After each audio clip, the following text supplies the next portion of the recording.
Week 7. Oh, good Lord. We made it. Bits and Bites. United States edition. 50 states in 50 weeks. Week 7. That's where we're at. Big week 7. Big lucky 7. Where does that bring us? Bring it up. Where does it bring us? Oh, it's Connecticut.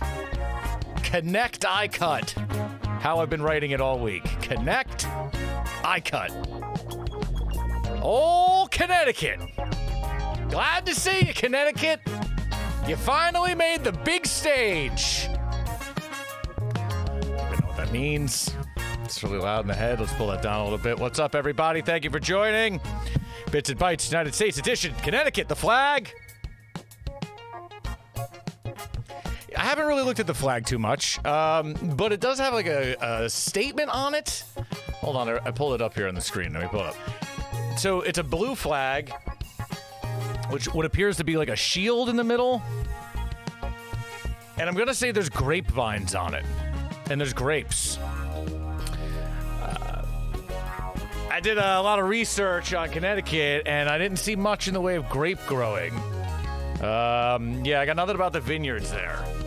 Although that's not true. I guess we did talk to our special guest about... Oh, shit. Look at me already being wrong. We did talk about Connecticut grapes. Damn it. Can't get anything over. Anyway, it's dumb, and it says something stupid. It says, qui transtilut sustinet, which means, from what I've gathered in my heavy research, he who transplanted still sustains. No one knows what that means. Let's pull up the old fact sheet of Connecticut. Connecticut, nicknamed the Constitution State. All right. It wasn't really written there, but it was kind of suggested from there, I suppose. Statehood in 1788, the fifth state. It was one of the early boys. It was up there with, 1 through 4, whatever they were. Probably New Jersey, New York. I'm going to guess Massachusetts. Philadelphia as a state, not the state of Pennsylvania, just Philadelphia is really just they cared about back then. Population as of July 2015, 3.5 mil. It's a small state. It's not that big. Capital's Hartford. Biggest city is Bridgeport. Don't know where that is. Abbreviation is CT. The state bird. The old American robin. Let's look at this stupid thing. Does it look like a dinosaur? This one looks less dinosaurish than the previous birds. Yet still dinosaurish. And the state flower? A mountain laurel. Look at that pretty thing. I saw none of those in my trip up to New Haven. Yes, that's right, everybody. We went off-site for this goddamn episode, so I'm going to try to keep this up-front portion of the show short. I know it's not going to happen. I can already tell it's not going to happen, but I'm going to try. Connecticut. Constitution State. The fundamental orders of Connecticut inspired the Constitution. I have that here. I have something about the Connecticut Compromise. You can look that up. We're not doing a political history show. Something to do with the Electoral College and counting of votes and people and representation. Who cares about that? It's between Massachusetts and New York. It's like a buffer. It's like the third. I was looking at it on a map, and we could pull up a map. We have the technology for this. You can see it's in between. Give me the full screen, baby. You can see we got Connecticut is the separate. It's like it's the guy in the middle of the fight that does this between New York and Massachusetts for the sports teams, I think. Everyone I talk to is from Connecticut. If you're from the south side of Connecticut, you know what I mean. The bottom half of Connecticut, you're a New York Yankees fan. If you're from the top, go Sox! You're a Sox fan. So Connecticut's really just like the 38th parallel of sports teams. We will have sports teams in America, and I believe in my research, all I found was that we made Connecticut just to keep Massachusetts and New York from kicking each other in the balls during sporting season. What else we got here? Rich state, that's the vibe up there. A lot of rich, a lot of poor, a lot of dichotomy between the two. Gets super waspy by the waters and stuff. The notes don't matter. We got experience this week. Your boy took the trip. He met some good folks and all the hard team of research that we have here for Bits and Bites. We ran into some great people online and got ourselves invited up. We're going to tell you all about it once we get to that part. Well, I'll give you the line of thinking I had for the show. We'll talk about the items that we have. Look at those items. Let's pull those items up in that box. So, Bits and Bites, right? We're looking for the food and we're looking for the drink of the states. Connecticut, I don't know what you think of.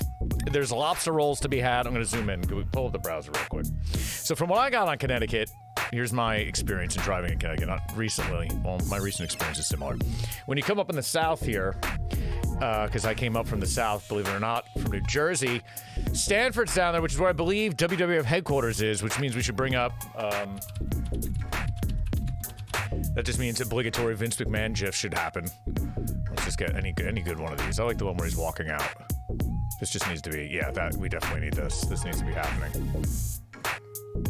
This is an important part of the story. Can we just open this in a new tab, please, without all of your bullshit? Thanks. Fantastic. So, yeah, we could just keep that going. So, when you get into Connecticut, you got the south side where it's all on the water, and then there's like this middle line of city. There's Hartford, Meridian, and then it meets down in New Haven. And then that's kind of like the center of the state. And that was confirmed by our guest today, Colin Caplan. We were talking at the brewery. I gotta keep teasing that. I'll just fucking get to it, dude. Talked about it already.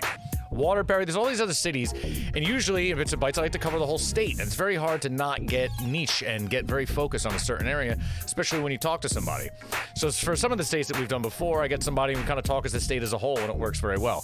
For some of these states, I'm finding it great to find these people that are specialized and focused. Food and drink is the concept of the show, right? So we're talking about food. And food in Connecticut, the most important thing and the only thing that I can think about out the gate is pizza. You can talk about lobster rolls. We're not talking about lobster rolls. In Connecticut, I don't know what you're doing thinking you've got something to do with lobster rolls. That's not your game these days. I'm sure they're great. You got water. I'm sure you got great lobsters. I'm sure the lobster rolls are fantastic. We all like fresh lobster on a roll with butter. It's great. Pizza is the name of the game in Connecticut, and all throughout Connecticut, they got great pizza. And in my history in the past, I'd say 10 years, your boy eats a lot of pizza. The quality of New York City pizza, the world standard for a slice or a good pie, has been going down, down, down. Not to say that you can't get great pizza in New York, but it's just been going down. If you live in this area, you live in the tri-state, you know it's true. That's the chatter. You hear it. You go, what's going on with New York pizza? It's not as good. Why are there 99-cent shops out there for pizza? It's not as good. Well, something's going on in the pizza market. I don't know what it is. I don't play that game. New Jersey pizza's on the rise a little bit. Still kind of sucks compared to New York. New York's still better, but on the decline. And the big game changer that's coming to town is Connecticut. Connecticut's coming in hot and hard, and it's all based in New Haven. New Haven, Connecticut is the center of pizza. So says Dave Portnoy. He does the pizza reviews. He's great. We love that guy, right? And when he says it, people listen. And it's been true for a while, before he even got there and said shit and talked shit about New Haven pizza. It's fantastic. There's no question it's fantastic. It's its own style. It's a whole different thing than New Jersey style. It's a different thing than New York style. It's a different thing than Neapolitan style. It's different than Italian style. It's its own thing. And it's really, really good. So for this show, I got a fantastic guest. Taste of New Haven is the account. We did an interview there. Met Colin from Taste of New Haven. I'll talk about that right before we get into the thing. I wanted to make it quick. I wanted to jump into it. But I have a beer I have to drink first that someone gave me from Connecticut. So let's pull up the goodie box. What do we got in the goodie box? No, the big goodie box, stupid. So, New England Brewing Company, that's the bag in the top corner there. I got we spent a lot of time at New England Brewing Company, and I'll tell you about that. Shout out to them. Pizza in New Haven up there's the book given to me by Colin Caplan, our interview that's going to air here tonight that I'm going to play for you. The box is from Sally's Apizza, and as you'll learn, pizza in New Haven's all about a pizza. I don't know why. I don't know if we got to the bottom of that, but we did discuss it in the interview. And then I have a beer in there. We're going to hit with the beer right now. We're going to look into the beer a little bit. We're going to talk about Connecticut right here, and then we're going to segue into some pizza talk and all that. So this beer was given to me by a good friend of mine. He said, you're doing Connecticut show. I got to drop this off to you, and he did. He knows I like classic style beers, just like I want something that represents the state. I want the pure bite of the state. I want the pure juice of the state. This is a lager that is made in Connecticut. There's Vinnie Mac again. I gotta pull up the browser there, boss. Vinnie Mac, you're the best. Nope. Where'd the brewery go, bro? Get your shit right. One of these. I put the brewery on one of these. There it is. OEC. What's this mean? I've never heard of this brewery. Brewed by Ordinium Eccentrica Coctorius. I don't know what this is. I don't know what that means. This is it. I did not visit this place. I'm going to drink this beer. We're going to talk about it. But it's a cool ship lager, which is a special type of beer that's made in a very traditional German way, which I'm a big fan of. So there are, very foamy, if you can see this. There are a lot of Germans and, what's the word I'm looking for? National corners in Connecticut. And we do get into that in the interview. That's a beautiful color on that, by the way. Let's read what this says here, because I'm sure I'm not going to be able to find it on the website easily. Maybe I will. Let's see. Cool ship lager. There it is. Good job. Man, I could click. 5.2% ABV Cool Ship Lager is brewed using a traditional double decoction mash and hopped with a fine European noble hops. Smells hoppy as shit. Smells like I'm in Germany. After the boil, it rests in our copper cool ship for 1 hour. Then it's transferred over to our something cooler into our open tanks for fermentation. After cool fermentation, using a classic Czech lager yeast, is stellar for several months prior to release. Very cool. Appreciate that. Thank you for this beer, Steve. You are the man. Cheers to you. Let's get it in here. Sip this. Just like I'm back in Czechoslovakia land. I don't know. It's just delicious. That's just a clean-ass lager. He knows I like clean, pure-to-style lagers and beverages, and this is definitely a good one of that. So shout out to you guys, OEC Brewing, killing the game. Just needed something to sip on while we're talking here. All right. So let's talk about how we got to New Haven, the bit of the show getting to New Haven, and then we'll go right into the interview, which is quite lengthy. So if you stick around for it, I'll be impressed. But I'll be back after the interview and we'll talk about it. I don't know if you're going to make it, but you could say. So I reached out to my man Colin at Taste of New Haven, and he he's interested. He says, let's talk pizza. It's like, great. And every other state, we had a guest call in and we would talk and chat. And usually I'd try to get the food down here. And I was thinking maybe I'll go to New Haven to pick up some pies and bring them back down. It's only a couple hours away. What's the big deal? And that's kind of was the plan. And then he took it one step further. He said, shit, dude, why don't you meet me at the brewery up here? I got the oldest brewery in New Haven. That's a checkbox. That's a bit of the bit and bites. And I got the Sally's of Pete's. I'll bring the Pete's. And I was like, wow, all right, can't really say no to that. It's tough to make the schedules lined up, but we did. Met up, videotaped it, set up the whole fucking kit and caboodle up there like I'm some kind of documentarian. Never did that before. Apologize for the quality if it's not great. It actually is great. I was scared I wasn't going to come out great because I never did it like that before, but the footage is good. It's long. It is unedited. It is an unedited interview. I will not be skipping around. I will be answering questions in the chat if you need it. The first minute or two of the interview is a little bit low, then we crank the volume up and it's perfect. We got into everything. I mean, this guy wrote the book, literally wrote the book. This guy wrote the book, Pizza in New Haven. He literally wrote the goddamn book. He's chartering legislature in the state to make pizza the state food. This guy's the real goddamn deal. This isn't just some dude who eats pizza up there. Respect to Colin Caplan. He's got pictures in here. It's fantastic. I was digging through this book when I got home as I ate all the pizza. The amount of pizza that me and him ate on site and I ate on the way home was disturbing. He brought 3 or 4 Sally of Pete's pies. He brought me a Louis Lunch hamburger. That's right, we talked about hamburgers. Because Connecticut apparently also is the home of the hamburger. This guy dropped a hamburger on me. I gotta eat it. It was really good. So I don't want to just talk about the interview. I'm going to show you the interview. But I do want to shout out to New England Brewing, who hosted us so graciously. During these COVID times, I roll up, and I'm like, man, New England Brewing. I was like, this place, what are the odds that it's going to be busy in the afternoon? Oh, no. Connecticut people, they are out and about enjoying their beer dogs. Met some super cool people in the brewery. Everyone was super dope. Everyone was eyeing up our setup there. We took up a lot of room. We were very obnoxious, as you could expect. Drinking our beers, eating our pizzas. We had stacks of pizzas around us. It was quite the scene. New England Brewing, the staff was great. I don't recall your names, but you were great. I'm sorry, I'm terrible with names, but good with faces, even masked ones. We had some great beers there. I think we did 3 or 4 flights. Did some good work. If you're up in that area, I highly suggest going there. Oh, Vinnie Mac. We were inside. You know, it was reduced capacity, of course, COVID times and all that stuff. But, like, let me just show you a little bit of what it's like there. This is what it's like outside, a traditional style, you know, warehouse kind of brewery vibe. This is the inside, the tap room. I mean, they had so many beers on tap. I didn't even realize that they were the ones that made Gandhi Bot, which is a beer that I've had, which is now called G-Bot, apparently, due to a lawsuit. I guess you can't say Gandhi anymore. I don't know what's happening, dude. What's wrong with Gandhi? Are we gonna get canceled now because I said Gandhi? Yes? Okay. Well, whatever. They got this dope car outside. It looks like the Batmobile, but it's not. It's just an El Camino. It says Sea Hag. They make Sea Hag. It's another great beer. This picture is pretty much exactly where we were. We were sitting right here facing the entire brewery. It's pretty fantastic. Great brewery, great people, very, very cool. So shout out to New England Brewing.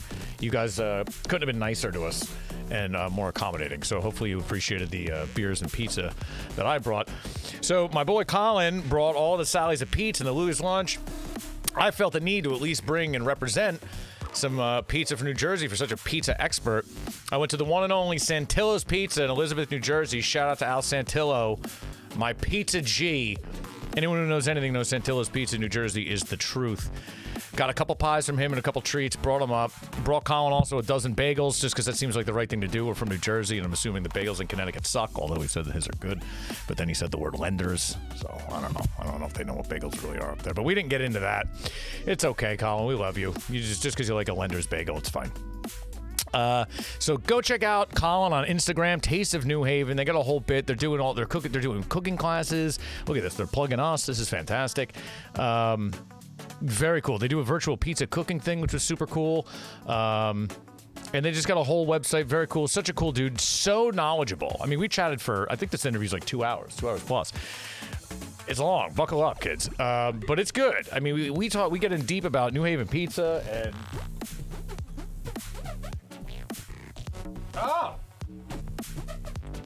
Oh, what's this? It's a movie he was involved in also. A Pizza, a Love Story. Forgot that was there. And what's this? Is a slice in there? One lone slice. One lone slice of New Haven pizza left. This is the tomato pie, which was a fantastic pie. Still good the next day. Yes, I toasted it up. Yes, it's good. I had 3 or 4 pizzas. He had 3 or 4 pizzas. This is the last slice that's left because we ate them all yesterday. I'm a disgusting piece of garbage for eating that much pizza. But it was fantastic. I had such a great hang with Colin. So let's just go right to the interview, I guess. I mean, unless anyone has any questions or anything like that, I was going to open the phone lines, but we're already talking longer than I really want to. I want the interview to run. I want everyone to have a good time. I'll be in the chat if anyone has questions. Let's hit the chat up. We'll talk. I don't know if Colin's around. He could do that as well. And I'll be back after the interview to talk a little bit more about it. So without further ado, here's my interview talking all things New Haven, some things Connecticut, with our boy Colin Caplan. Cool. Let's just make like we just got here or whatever. All right, we'll count down this beginning. Well, welcome to New Haven. Hey, thanks, buddy. Cheers. Cheers, indeed. Let me do this. Cheers, buddy. Cheers. Welcome to the show. This is Mr. Billy Vegas with Bits and Bites. Special guest. Give it a minute. The volume goes up. Yeah, you're right. I don't like holding this. Expert in New Haven. Colin, tell us what we're doing here. What are you doing up in here in New Haven? I do a lot of stuff. We have a lot of fun here, actually. New Haven is a great city. It's sort of considered Connecticut's cultural capital. We're going to be really focusing on food today. I think you like that. We have lots of pizza. Yeah, we're going to be focusing on pizza. What I love what happened is we're doing sort of like, I think it's called cultural exchange. Yes. A New Jersey human entered into Connecticut, and I'm here to help you understand Connecticut, and maybe we'll talk about New Jersey. We can talk about New Jersey, not that I need to, but I'll gladly talk about New Jersey. I'm just going to up the volume. Yeah. There you go. Looking good. Yeah. So everyone knows I don't know if everyone knows, but New Haven pizza is like the thing. bar none. But before we get into New Haven and stuff like that, let's talk about Connecticut as a whole, or maybe how you've lived in Connecticut all your life. No, I was born and raised here. Okay. So I'm a Connecticut person. Yeah, that's what I meant, in Connecticut, not New Haven. But I went to school in New Orleans. Okay. I lived in Florida. The Big I lived Easy. Yeah, love that place. Lived in LA. All right. And so I've had some experiences. What happened every single time since I went away was every single time I went away, I was like, what the hell? Why can't they make good pizza? This is a whole other show. All these other states, even the ones you mentioned, they just can't figure out pizza. I don't know what it is. It's traditions, I found out, but there's a lot more to it. And now today there's so many different styles of pizza being made that people can make pizza at home. I mean, that's what we're discovering. But so I'm a Connecticut guy. Connecticut for me was always in the shadow of New York. So right. My family was all originally from New York City. Okay. They came to Connecticut in the 60s. I grew up here, and I always say my parents came here because the pizza was actually really good. But the Connecticut's vibe is not what people think it is. People think Connecticut is what Stephen Colbert just did and made this like snobby little reference to our country club life, which is non-existent, really. That's fair. In my brief research, that's definitely what people think about. They just think highfalutin, money bags everywhere. Yeah. Vince McMahon running the show. That's the vibe. It's different. It's interestingly, that's true. There is that, just like in any state. Right. But what's also apparent is that in Connecticut is a place of total diversity. We are very diverse. We have the poorest cities in the country, and we have some of the richest towns in the country. Right. I think it's interesting. We're very ethnic. We got a lot of different ethnicities. So when you grow up here in a city, like I did in New Haven, we've got all different cultures, like Middle Eastern culture, Latin American culture, Italian, Jewish, German, Irish. I mean, everyone's kind of combined. It's kind of like New York with all the boroughs. You just have every kind of culture represented. Yeah, and I think that's what Connecticut to me is. And, Okay. and I think the country in Connecticut is so freaking beautiful. You can drive like literally where we are right now, right. on the boundary of New Haven. Where we are is actually... This is the boundary. Right. Woodbridge is here. Okay. New Haven's here. And now right behind this I wish building... I had the map. I wish I had the map above. Oh, there's Connecticut. That's actually Connecticut. We have the map. That is the map of Connecticut. That's fantastic. So Yeah. we're like over here? No, we're the bottom of the B. We're here. Yeah, right there. Okay, we're Yep. here. Don't touch it too much. All right. And then Hartford's like up here? No, Hartford's in the middle of the B. Oh. Yep. So what the hell's over here? This brings me to my. We don't know. This actually brings me to the point of Connecticut. Because you lived here. I always ask people this for every state. So I live in New Jersey. I live in what I would call Central Jersey, and some people would argue there isn't Central Jersey, but I would because that's where I live, and I think there's an argument to be made. So in New Jersey, there's North Jersey, which is a lot like New York. There's Central Jersey, which to me is like a blend of North and South Jersey, which is its own kind of shore vibe / Philadelphia kind of combo. So that's like what I break it up into. Like, what would you break Connecticut up into? Oh. In your like, how many regions you got? There's what like would a you lot think? of regions in You think so? Connecticut. Yeah. Okay. I think so now geologically. Hold on, sorry, we finished the first beer. Yeah, we finished the Just to Sea say, Hag. we're at New England Brewing Company. I guess we should have said this. New England Brewing is the oldest brewery in Connecticut. And that's where we are. And cheers to New England Brewing for having us Yeah, here. they are awesome hosts making really, really good beer. We just crushed the Sea Hag. Sea Hag is their like flagship IPA. Right. So that's what we just drank. We're now doing a sample of, if we grab the right one. I think it's Fuzzy Baby Ducks. Okay, I hope so. Or it's the Baby G-Bot. I'm glad we did this. Either way. Yeah. Cheers. Okay, so even before we get into beer, so tell me about the regions. All right, so the regions of Connecticut, which is great. We have this I love map. that this. I didn't even expect this. It's fantastic. I didn't even think about it. This is great. So regions are kind of funny. There's 8 counties, Okay. and then there's geologically there's actually 3 zones generally speaking. There's the highlands on the east. Okay. There's the highlands on the west, and there's a central valley. The B. The B is the Central Valley. Okay, all right. So it has to do with the breakup of Pangea. I minored in Earth Oh, Science. all right. Much Scientist shit. here. Okay. And it's noted. You'll love this. It's noted as a Newark Plain. Newark, New Jersey. Yes, it has Interesting. that name. Yes. That's because there's a split that happened all across the east coast of America. It's like an actual tectonic kind of thing, right? It's a thing. So I the know Newark science. Plain, we have similar types of, say, formations that New Jersey has. Okay. Very However, interesting. different rock, different things. Part of our coast here is actually part of Africa.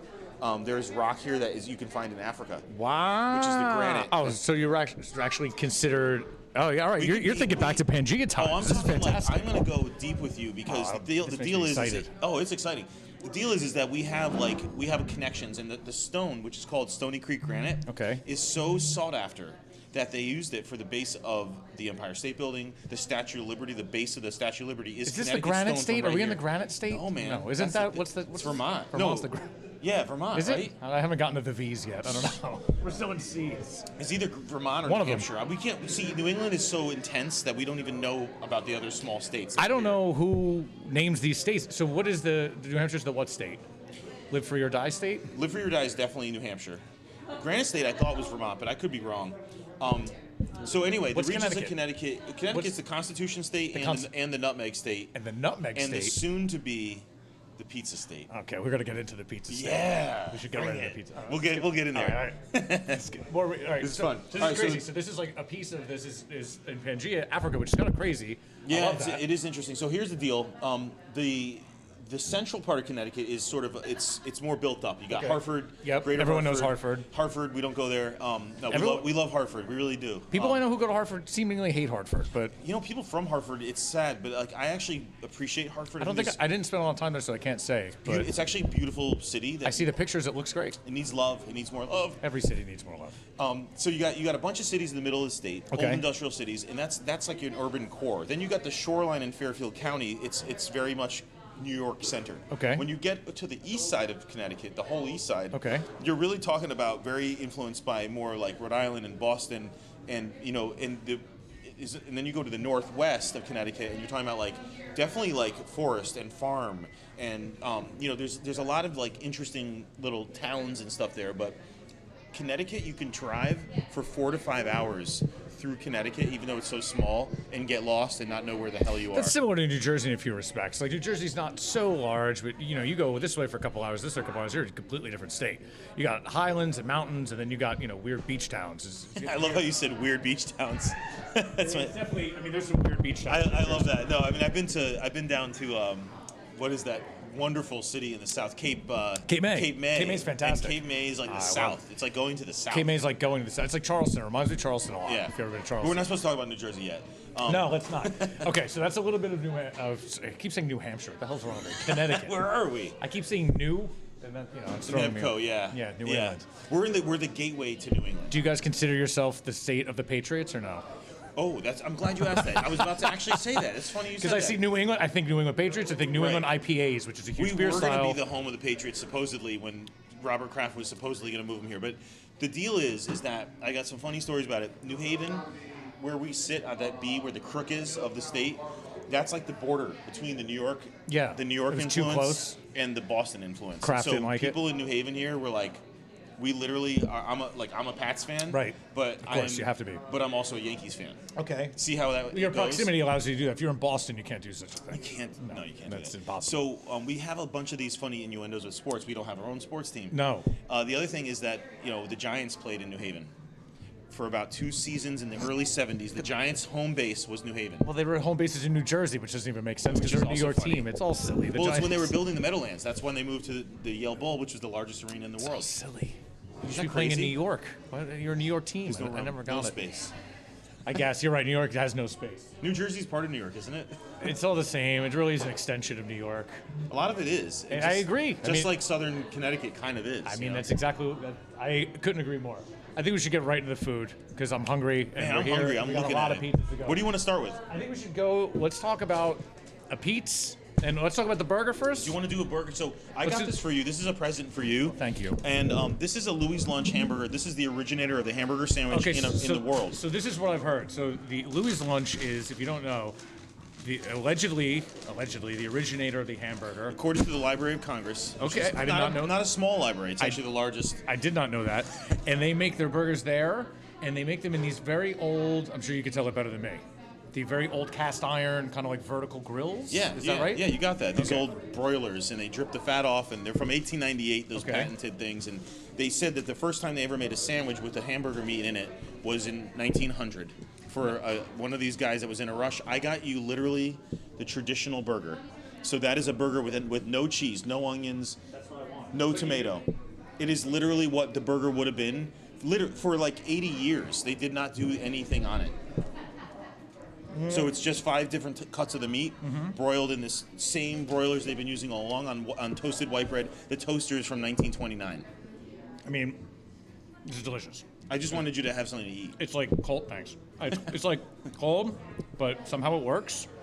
It is cold now. Yeah, but it's fine. Like, it's so beefy. It's insane. Like, I'm not trying to review a burger, but like, damn, that's actually really, really. I'm not hyping it up. It's really freaking simple, right? It's insanely beefy. Yeah. It must have to do with their cuts, I'm assuming. I think that's it. If you asked any one of the family members, their 4th generation run, which is kind of cool, the Lassen family, they will tell you that it literally, they would never want to put anything on their burger because it's all about the flavor. So I think that's like one of the aspects of somebody who knows what they're doing. I could talk about burgers forever, and it's all about the balance of bread. To me, when you look at this, you go, this is, why do we have this small piece of white bread? Why is this beef here? It doesn't make sense. But it does. It all works. Good. There's no butter on this or anything? Nothing. No butter. It's all just the oil from the meat. You know, natural fat. Well, that is much better than I remember ever having it. So start clearing some space for you, but you need this. This can't keep that too far away. Okay. Well, that's a good burger. And we can talk about burgers at Louis lunch all day. I'm not mad at that. There we go. But we gotta get. All right. So what do you want to do first for pizza? Let's do New Haven pizza. Let's talk New Haven pizza. All right. Let's get deep because you are the aficionado. Bring the 3 pies on top. So what I did is you gave me a huge task. I have to represent all of Connecticut. There's like 3.5. As we're learning, and here, let's talk about those two.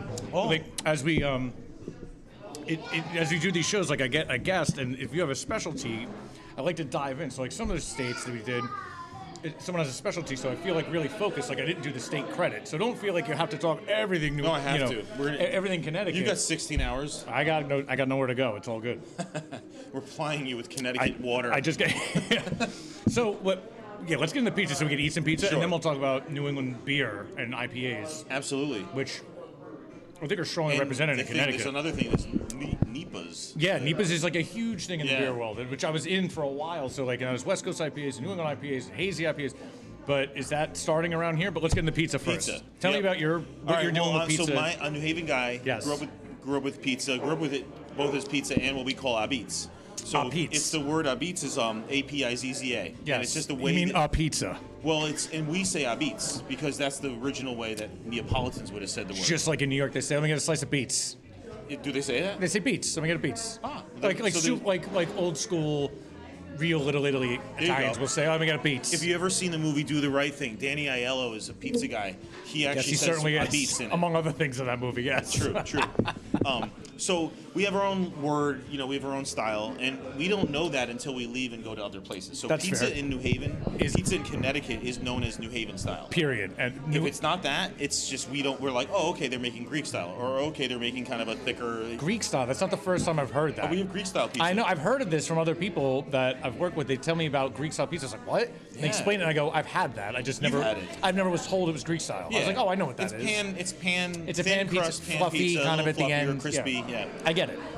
So we love our pizza. We're very proud.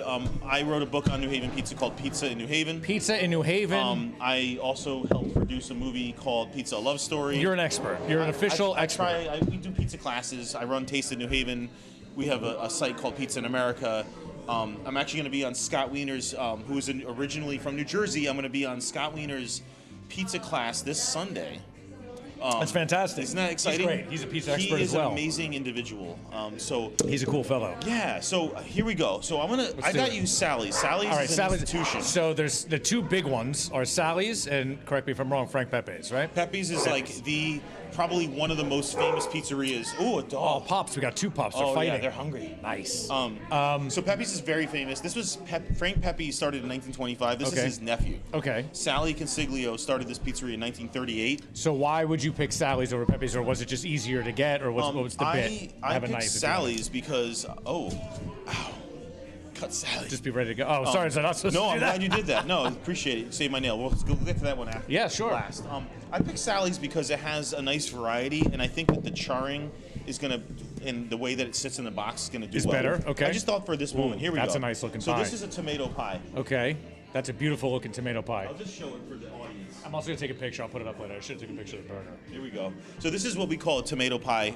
Jersey's got tomato pies. Jersey South definitely Jersey does. South Jersey, yeah, South Jersey. It's definitely like a more beach town kind of vibe. Got it. There's a couple places in North that do it, but it's definitely a South beach town kind of vibe. It's also a Philadelphia thing. I love a tomato pie, which is different. Now there. this is beautiful looking. So what is the main? What would you say? is the main difference between Connecticut New Haven style pizza versus, and I'll only use New York pizza as a cornerstone. I'm happy to explain New Haven style because this is kind of the quintessential New Haven style. I mean, that looks beautiful. This looks like quintessential. this looks like an amazing pie. Thin crust. Yep. Very thin crust. I'm gonna take a slice. It's charred. So you got charred edges, which is from a coal fire. So it has to be coal fired. It doesn't have to be coal fired, but it's traditionally coal fired. Okay. Really, really thin. You're going to see a lot of charring the bottom on that. there. Yeah. So the deal with these pizzas is that it's chewy crust. It's going to be, when it's fresh, it's crispy. So again, right. So when you would get this fresh, it would be crisp like this. It would be crispy. Okay. This thing would hold up. I hear But you. the thing is that this is plain. When we get a plain in New Haven, it's not with mozzarella. So you order plain, it's tomato pie. Plain, it's a tomato pie. I love that. You gotta, it's tradition goes back to the bakers. So I love that. I got this with garlic on it. I love it. Smell it. And they do their own kind of like Clearly fresh chopped, delicious garlic, some oregano on there. Yeah, they put a little oregano. So I'd say let's do this. I mean, the sauce is killer. Not sweet, not acidic. Like a perfect balance. I don't know what they're doing with those tomatoes. Letting them cook. I mean, the crust is super crispy, even though it's like not fresh out the oven. I know it's kind of funny because we're doing apples to apples and like not the way you're supposed to sample pizza, but we are. It's a lot of people going to eat it. Like I've had pizza when it's not peak. I know how to judge. I can tell this was. You can tell by the crust. This was crisp out the oven, obviously. I mean, it's a great pizza. The sauce is not sweet at all. And what's interesting is a lot of people don't know that even in Connecticut that you can have a tomato pie.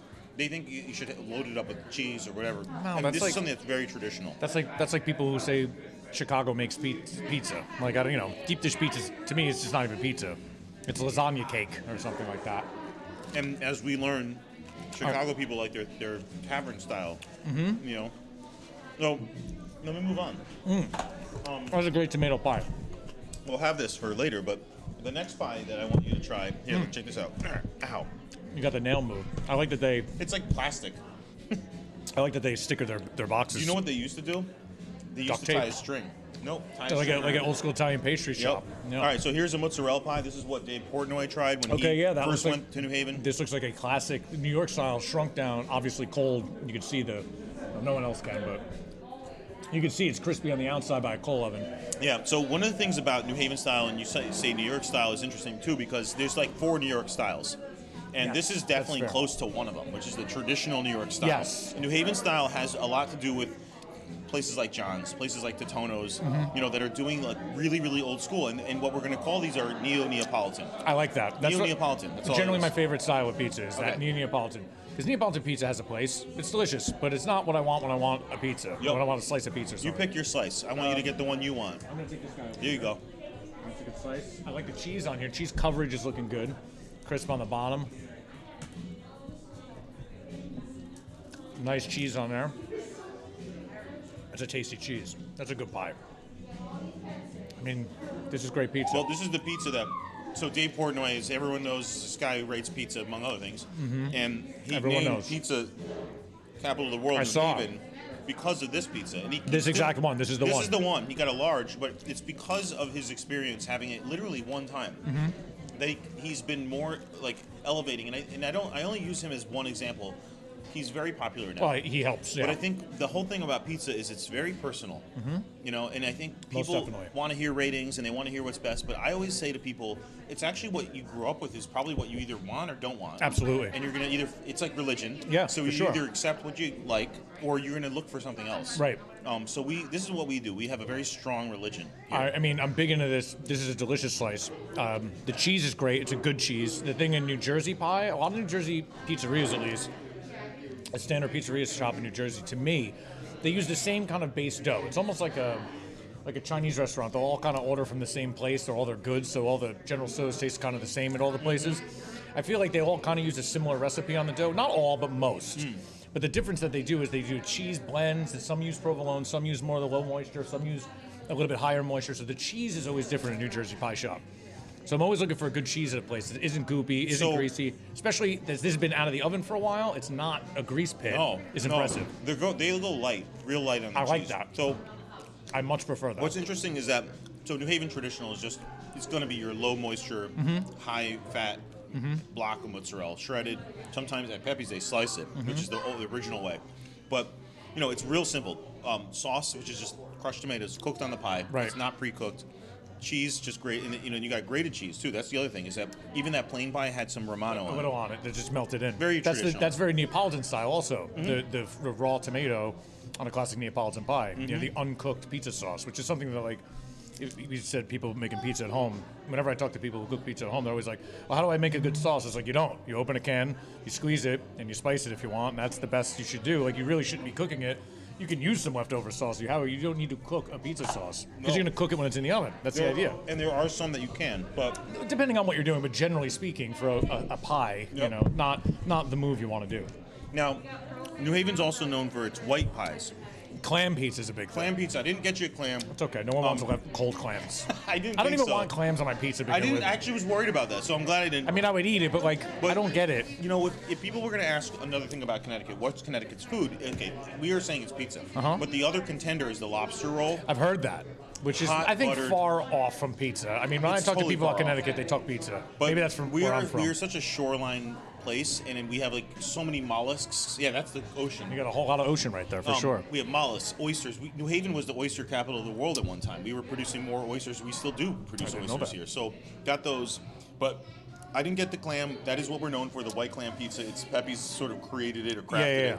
I did get you a white potato pie. That Okay. it's derived from Rome. All right. And when one of the Sally's sons went to Rome, he picked up this on a Roman pizzetta. He was in love with this, And I'm sure. this is a deli sliced potato, I see, very rosemary, onion, mozzarella, grated Romano, and that's it. I wonder if they blanch the potatoes before they put them in there. They do. I think they might par cook it a little bit, but remember they're going into like a 675-degree oven. Is that how hot the coal ovens are on there? That's how hot it 6, is 7? in the general air. Right. It's about Obviously 2,000 degrees at closer the core, right? But they actually might not need to, because a thin sliced potato like this can probably cook. Especially with all on the top of moisture a from the pizza. pie. Yeah, they might not Yeah. need to. That smells amazing. Rosemary on there, too. Yeah. This is a great pie for eating cold as well. Ah. Oh, that's killer. Oh, my God. I think when I came to New Haven last time, I may have had a clam pie somewhere. Or I've had a clam pie somewhere, and I was like, all right, great. Why isn't this on pasta? Why is it on my pizza? Like, I just don't get seafood on pizza, but that's me. I'd pick this 10 out of 10 times over clams I hear on my you. pie. Yeah, and I think it's also personal. I don't eat clams myself. Okay, fair. And I've had it before. Clams are delicious and all, but I like anchovies. Sure. But not everyone does. So I think sometimes it's going this kind of route, and it's one of those things where we can show off New Haven style by saying that, some experimentation is good, and this is minimum. that is a killer pizza. It's a killer pizza. Yeah. That's insane. How come no one talks about the potato onion pie at Sally's? Well, we are. Oh, dude. Well, because no one knows to. People like potato on pizza. I mean, if you went to bar that last time you were in New Haven, they do a mashed potato bacon pizza. That's what they're known for. That's how they. I probably wouldn't even get that because I don't want bacon on it. Generally, I don't want I bacon agree with on you. pizza. I'm with you on that. So That's too powerful of a thing for me. we do different kinds of things. Mashed potatoes. This is thin sliced The potato. rosemary and the potato on this is unbelievable. This is unbelievable. Good. Those other pies are great. Don't get me wrong, but this is It's kind of like a game changer. that's stellar. Yeah, that's I hear really you. stellar. Oh, good. Wow, Yeah, I could eat the whole pie. I'm gonna give it to you. Okay, great. I'll eat it in the car. That's amazing. Yeah, it's one of my favorites. So I What think is that, like a russet? Just like a basic russet potato? you know what? It's big enough. It would I have will to have be. to find out. I think it has to be. It's a big. It's a large. Seems like a big. It's a big potato. I would assume it's some kind of large russet or something like that. It's not even that like. It's not even like a huge potato flavor, yet No. it is. It's like eating. I don't want to say it's like eating a potato chip with a pizza, but it's like it's you know kind that- of like that. do you Like know it's that hard to. once that It's really hard to Potatoes explain. au gratin. Uh-huh. It starts to get into that like level of cheese layer. Correct. Yeah. And you kind of lose it with the cheese. So Yeah, because it gets lost, but the first kind of bite with the rosemary especially makes that potato kind of pop, and then it just kind of turns into pizza. Instead of, on the opposition, being opposed, like eating a mouthful of clams, which is just kind of strange to me with a pizza.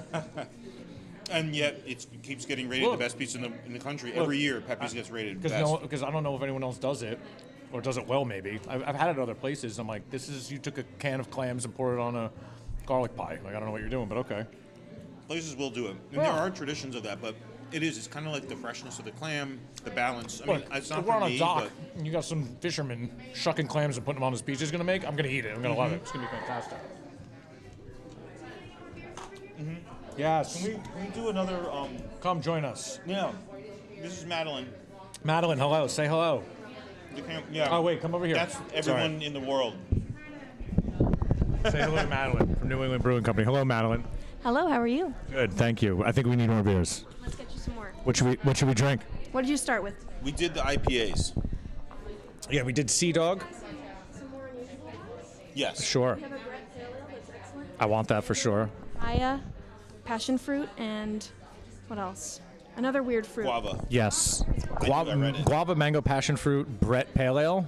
We only make it like once a year. You gotta try it. Sold. Then the Hell's Lager goes really well with pizza. Sold. I would do that. Other Yeah, than we'll try that, the light ones. Let's Do do you wanna 3 do- light ones. 3 light ones. 2 of those and I'll bring a surprise one. you're the best. Okay. Who's better than her? Right now, no one. No one. All right, so I wanted you to try these. Okay, and then, look, I could sit here and just eat those pizzas and lament Yeah. and talk about it for hours, but let's put them aside. Absolutely, man. I feel like part of this whole thing is because pizza is such a hot topic, and our lieutenant governors decided to pick a fight with each other over something that we know is rightfully Connecticut's. Now I didn't. let's- Okay, now let's try- I didn't even realize when we were gonna have this talk that you are heading up the charge to get pizza to be the state Yeah. food here. Now tell me a little bit about that I was before we start jabbing at each other for pizza. Yeah, I was taking a shower, I'm glad. and I had a brilliant idea.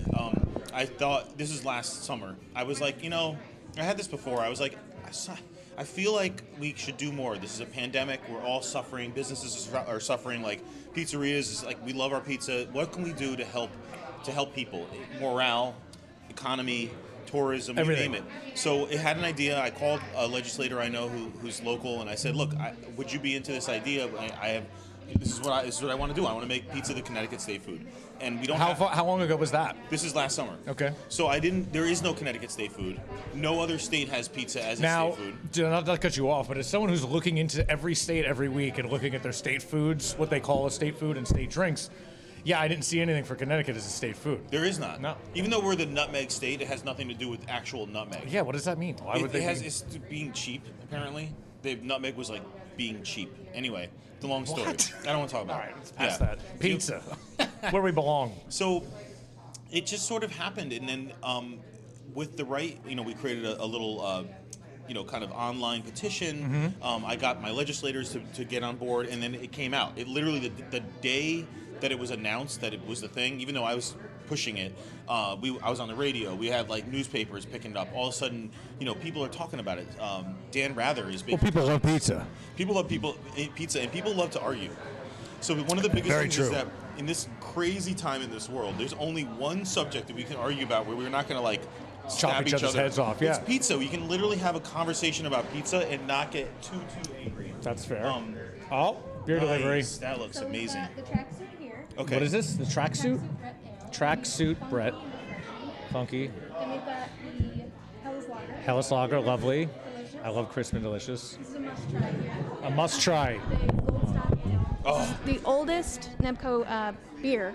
It was in the original Norwalk location. Cool. And it's a German hopped ale aged on oak chips. Super good. Sweet. You're the best. Thank you. Well, these are great beers to have with pizza, I'm sure. Yeah. Anyway, so carry on. Sorry. Oh, so we're so- fighting about pizza. so we were just You're like- doing the righteous work of Yeah, finding something we can fight about properly. It's something to be also for Connecticut people to be proud of, and I think that it was so internal that I don't think any thought was ever given to anyone besides Connecticut people. I remember years ago hearing about Connecticut pizza being great, and that was when people in New York would talk about the decline of New York pizza because it wasn't as good as it used to be. And I never lived in New York, but I worked in New York for a long time, so I'd eat a lot of pizza in New York. And that generally was the case. Like New York City pizza, there's great places to be had for sure, but by and large, it used to be you get grab a slice on the corner, and it was fantastic, and it was mind blowing. And it's just, I don't know what happened. I'm not even going to speak to that. Maybe that's something for Scott to talk about. But like, Scott could easily. I'm sure he can explain yeah. that. But this kind of thing with Connecticut on the rise, I always felt that for the past, I'd say over the decade, it was New York kind of losing it, and Connecticut always coming up in the discussions of great pizza, which are discussions that I have with people because Well, I you love want to to eat hear food some crazy and I love facts pizza. about Connecticut? Yeah, drop them. Let's go. We're a small state. Yep. We have a very dense population, for the small area. We have the most Italians of any state per capita. We've had it since about 1920. Interesting. There's more Italians in the state than there are per capita than New Jersey Okay. or Rhode Island, which are the contenders. Right. New Haven is the most Italians per capita of any metropolitan region in the country. Interesting. Since I would not have 1920, guessed we've that at had all. since 1910, we've had the same result. So part of this is the capturing of these traditions. Southern Italians, the traditions of making pizza, they haven't left. They've kept those traditions, passing it on to the next generation. When you get a big city like New York that has tons of turnover, where are they going? They're going to be leaving. They're going to Arizona. They're going They to make their Florida. money for a couple decades and get out. Why do you think New York style pizza is everywhere? Is because New Yorkers have gone everywhere. It's and true. It's become the most known and recognized I mean, style. there's literally a Grimaldi's and a Katz's Deli right across from where we are. Grimaldi's closed. Now, Grimaldi's closed by me also. Grimaldi's used to be a fantastic, as I'm sure you know, coal oven pizza place in Brooklyn. That was, Legendary. Well, Patsy Grimaldi, who worked with his uncle, Yep. he opened, and then he had to open Giuliana's. Okay, and so that was before that, though, Yeah. Grimaldi's was the place. It was the with place. fantastic, Lines real, down the street. unbelievable coal-fired pizza. So I worked in New York at that time when that was still there and Giuliana's did not exist. And Got as soon you. as they opened Giuliana's, it was next door to Grimaldi's, and that's when Grimaldi's became whatever that is, some kind of weird chain that they tried. The chain was a family member out of Arizona who started You know what? franchises Respect to the idea and the business expansion.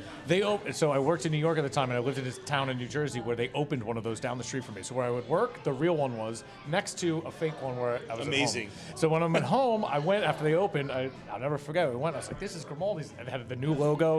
And I was just like, "What is this?" And they Yeah. went in. I was like, "Let's go. Give me the pie." I tried the one that was here. Was it and as lackluster as it was by me? It was not a standout. It was not a standout. It know, was very not good by me, and I was just disappointed. I was like, this isn't what you were supposed to do. No. But that goes to the point of what you're saying. Like, all these great pizzas that were in New York at some point, you get flushed out at some point. And there is this whole idea of when something is good, you can easily ruin it Easily. by kind of. I want everyone to try it. Well, how are you going to do that? doesn't How are you work going to that way. monetize that or like spread it out to like?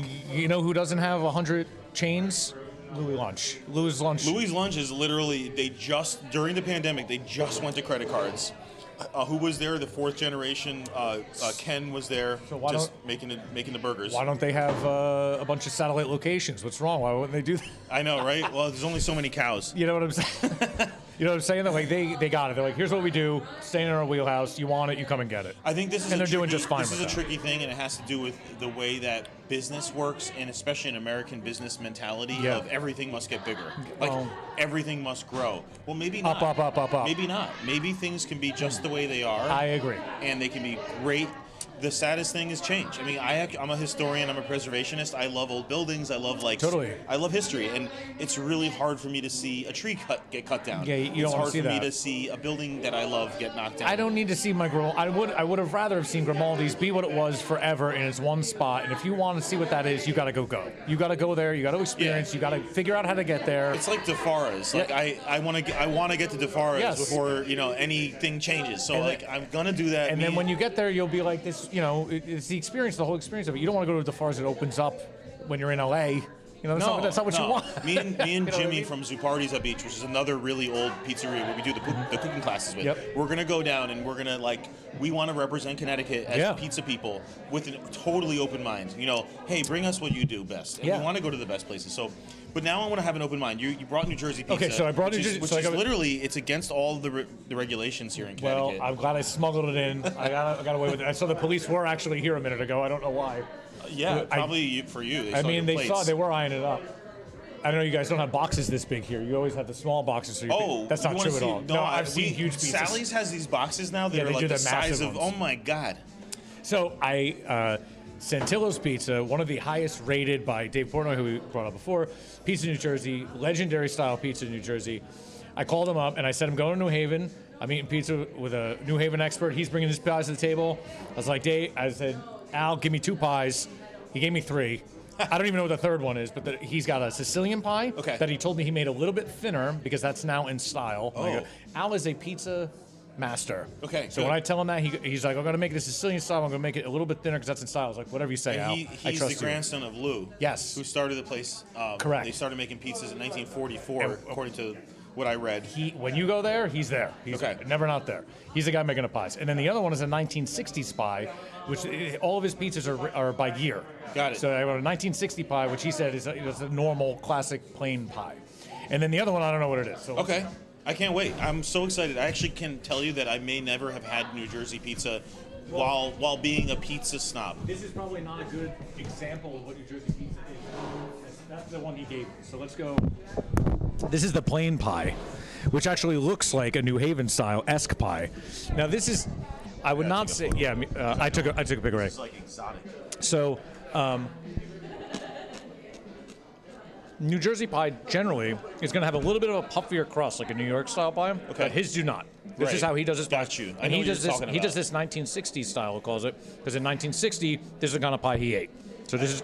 So take your pick. Yeah, I mean, honestly, this is not. It doesn't look far off, except the difference between right away something about the darkness of the sauce. It's very dark. Yes. It's very. It almost looks like paste. Yes.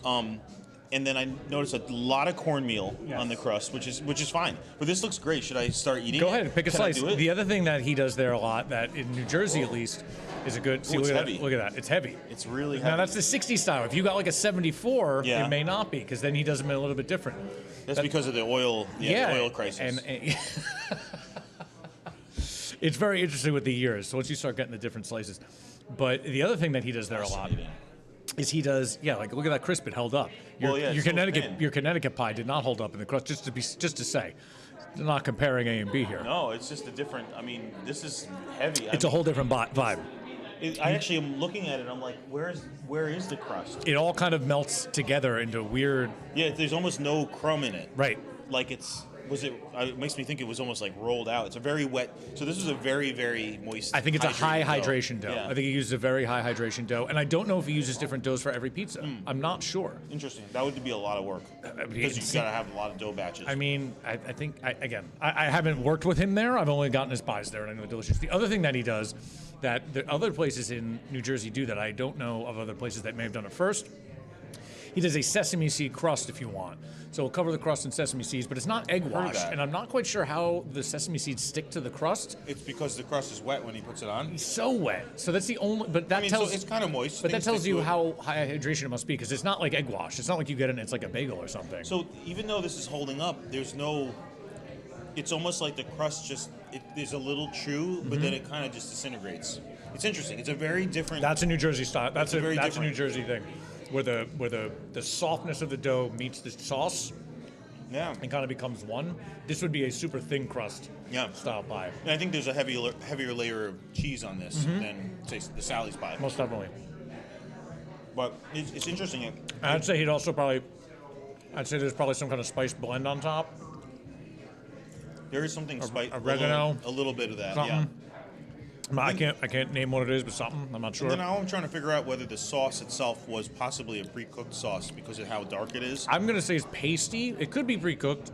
I don't. It's unusual though. I've been there, and I don't. There's not a huge kitchen because all he does is pizzas. They only do pizzas. It would surprise me that if it was, but then it would make me think that there might have been a longer cook on this. He cooks everything. Also, when you order the pie, the other intriguing thing about his menu is he asks you if you don't say, he won't. He'll just do it to whatever he wants. But if you ask on the menu, he'll tell you can ask for how many minutes you'd like it baked, and generally he does them higher bake.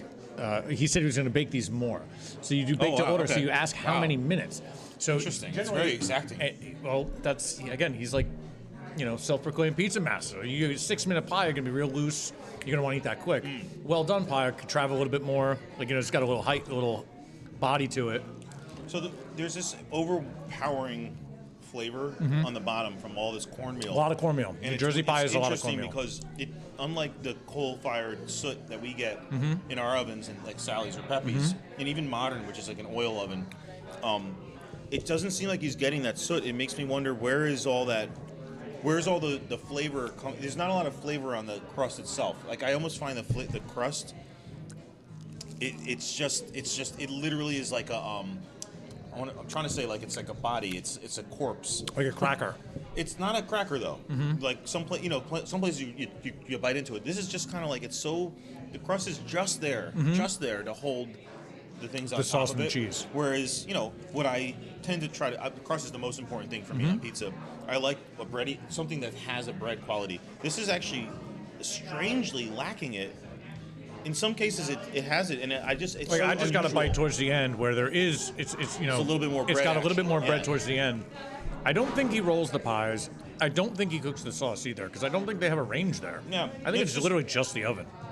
I think you're right about the high hydration. I mean, it's super high hydration for sure.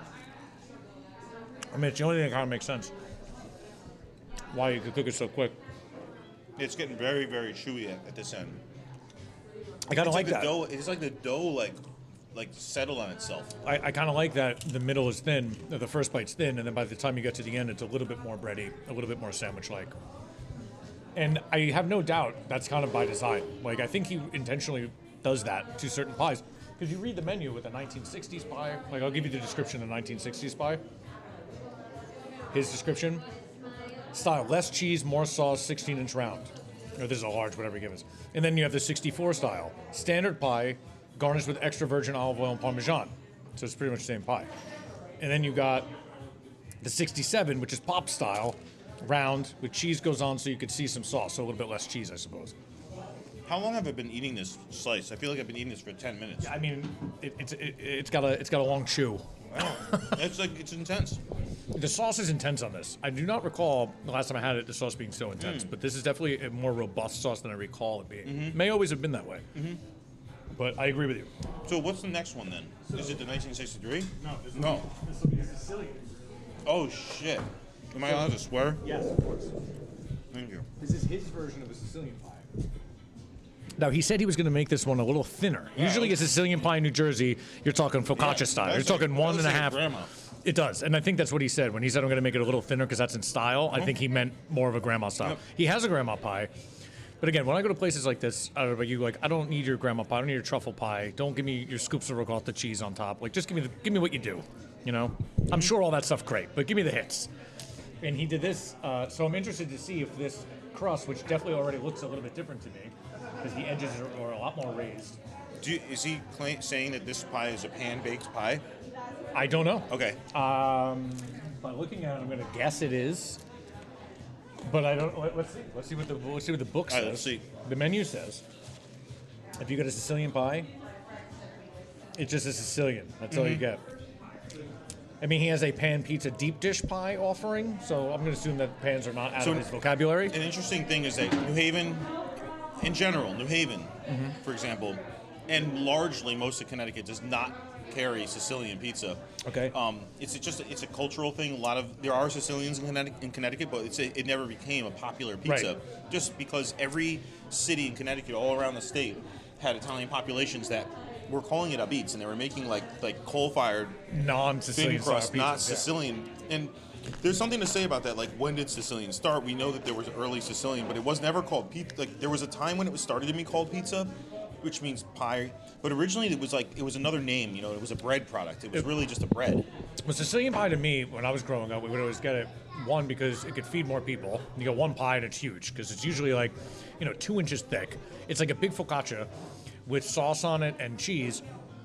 And, you eat 2 slices, you're stuffed. It's like you eat a loaf of bread. By me, that's what Totally, Sicilian pie is. right. And then, as I looked into, I was making pizza at home more, the classic actual Sicilian pie is, I'm going to butcher it, Sfiglione or something like that. Sfincione, that's Yeah. it. And it's a sauce with cooked down onions and anchovies It's good. on a focaccia. So it makes sense that a Sicilian pie Yeah. was a Sfincione, which I've had is fantastic. But it's from the panetteria instead of the pizzeria. Right, so it doesn't even make sense. It's a pastry kind of product almost. It's like an excess pastry product But as here, opposed to a pizza here in place. America, everyone Hey, has make to a have, pizza. It's pizza. That's. So grab a slice of this. Yeah. Let's see if it's different. Let's see if he's just doing the same thing in a square form. All right. Let's now, judge. usually on if I was gonna try like a Right. Sicilian or Detroit's, I haven't had too many Detroits to be honest, but Detroit's I good. usually I'd go to the corner. It's I'm a funny. corner I guy. actually kind of want to. Yeah, these look I good. kind of want to go for a side. Go for it.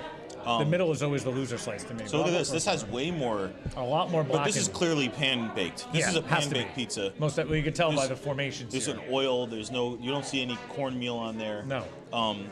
And yeah, the formations for sure. There's like air escaping. Yeah. But it's interesting because it got brown. It's way browner than the other pizza that was cooked supposedly directly on the oven.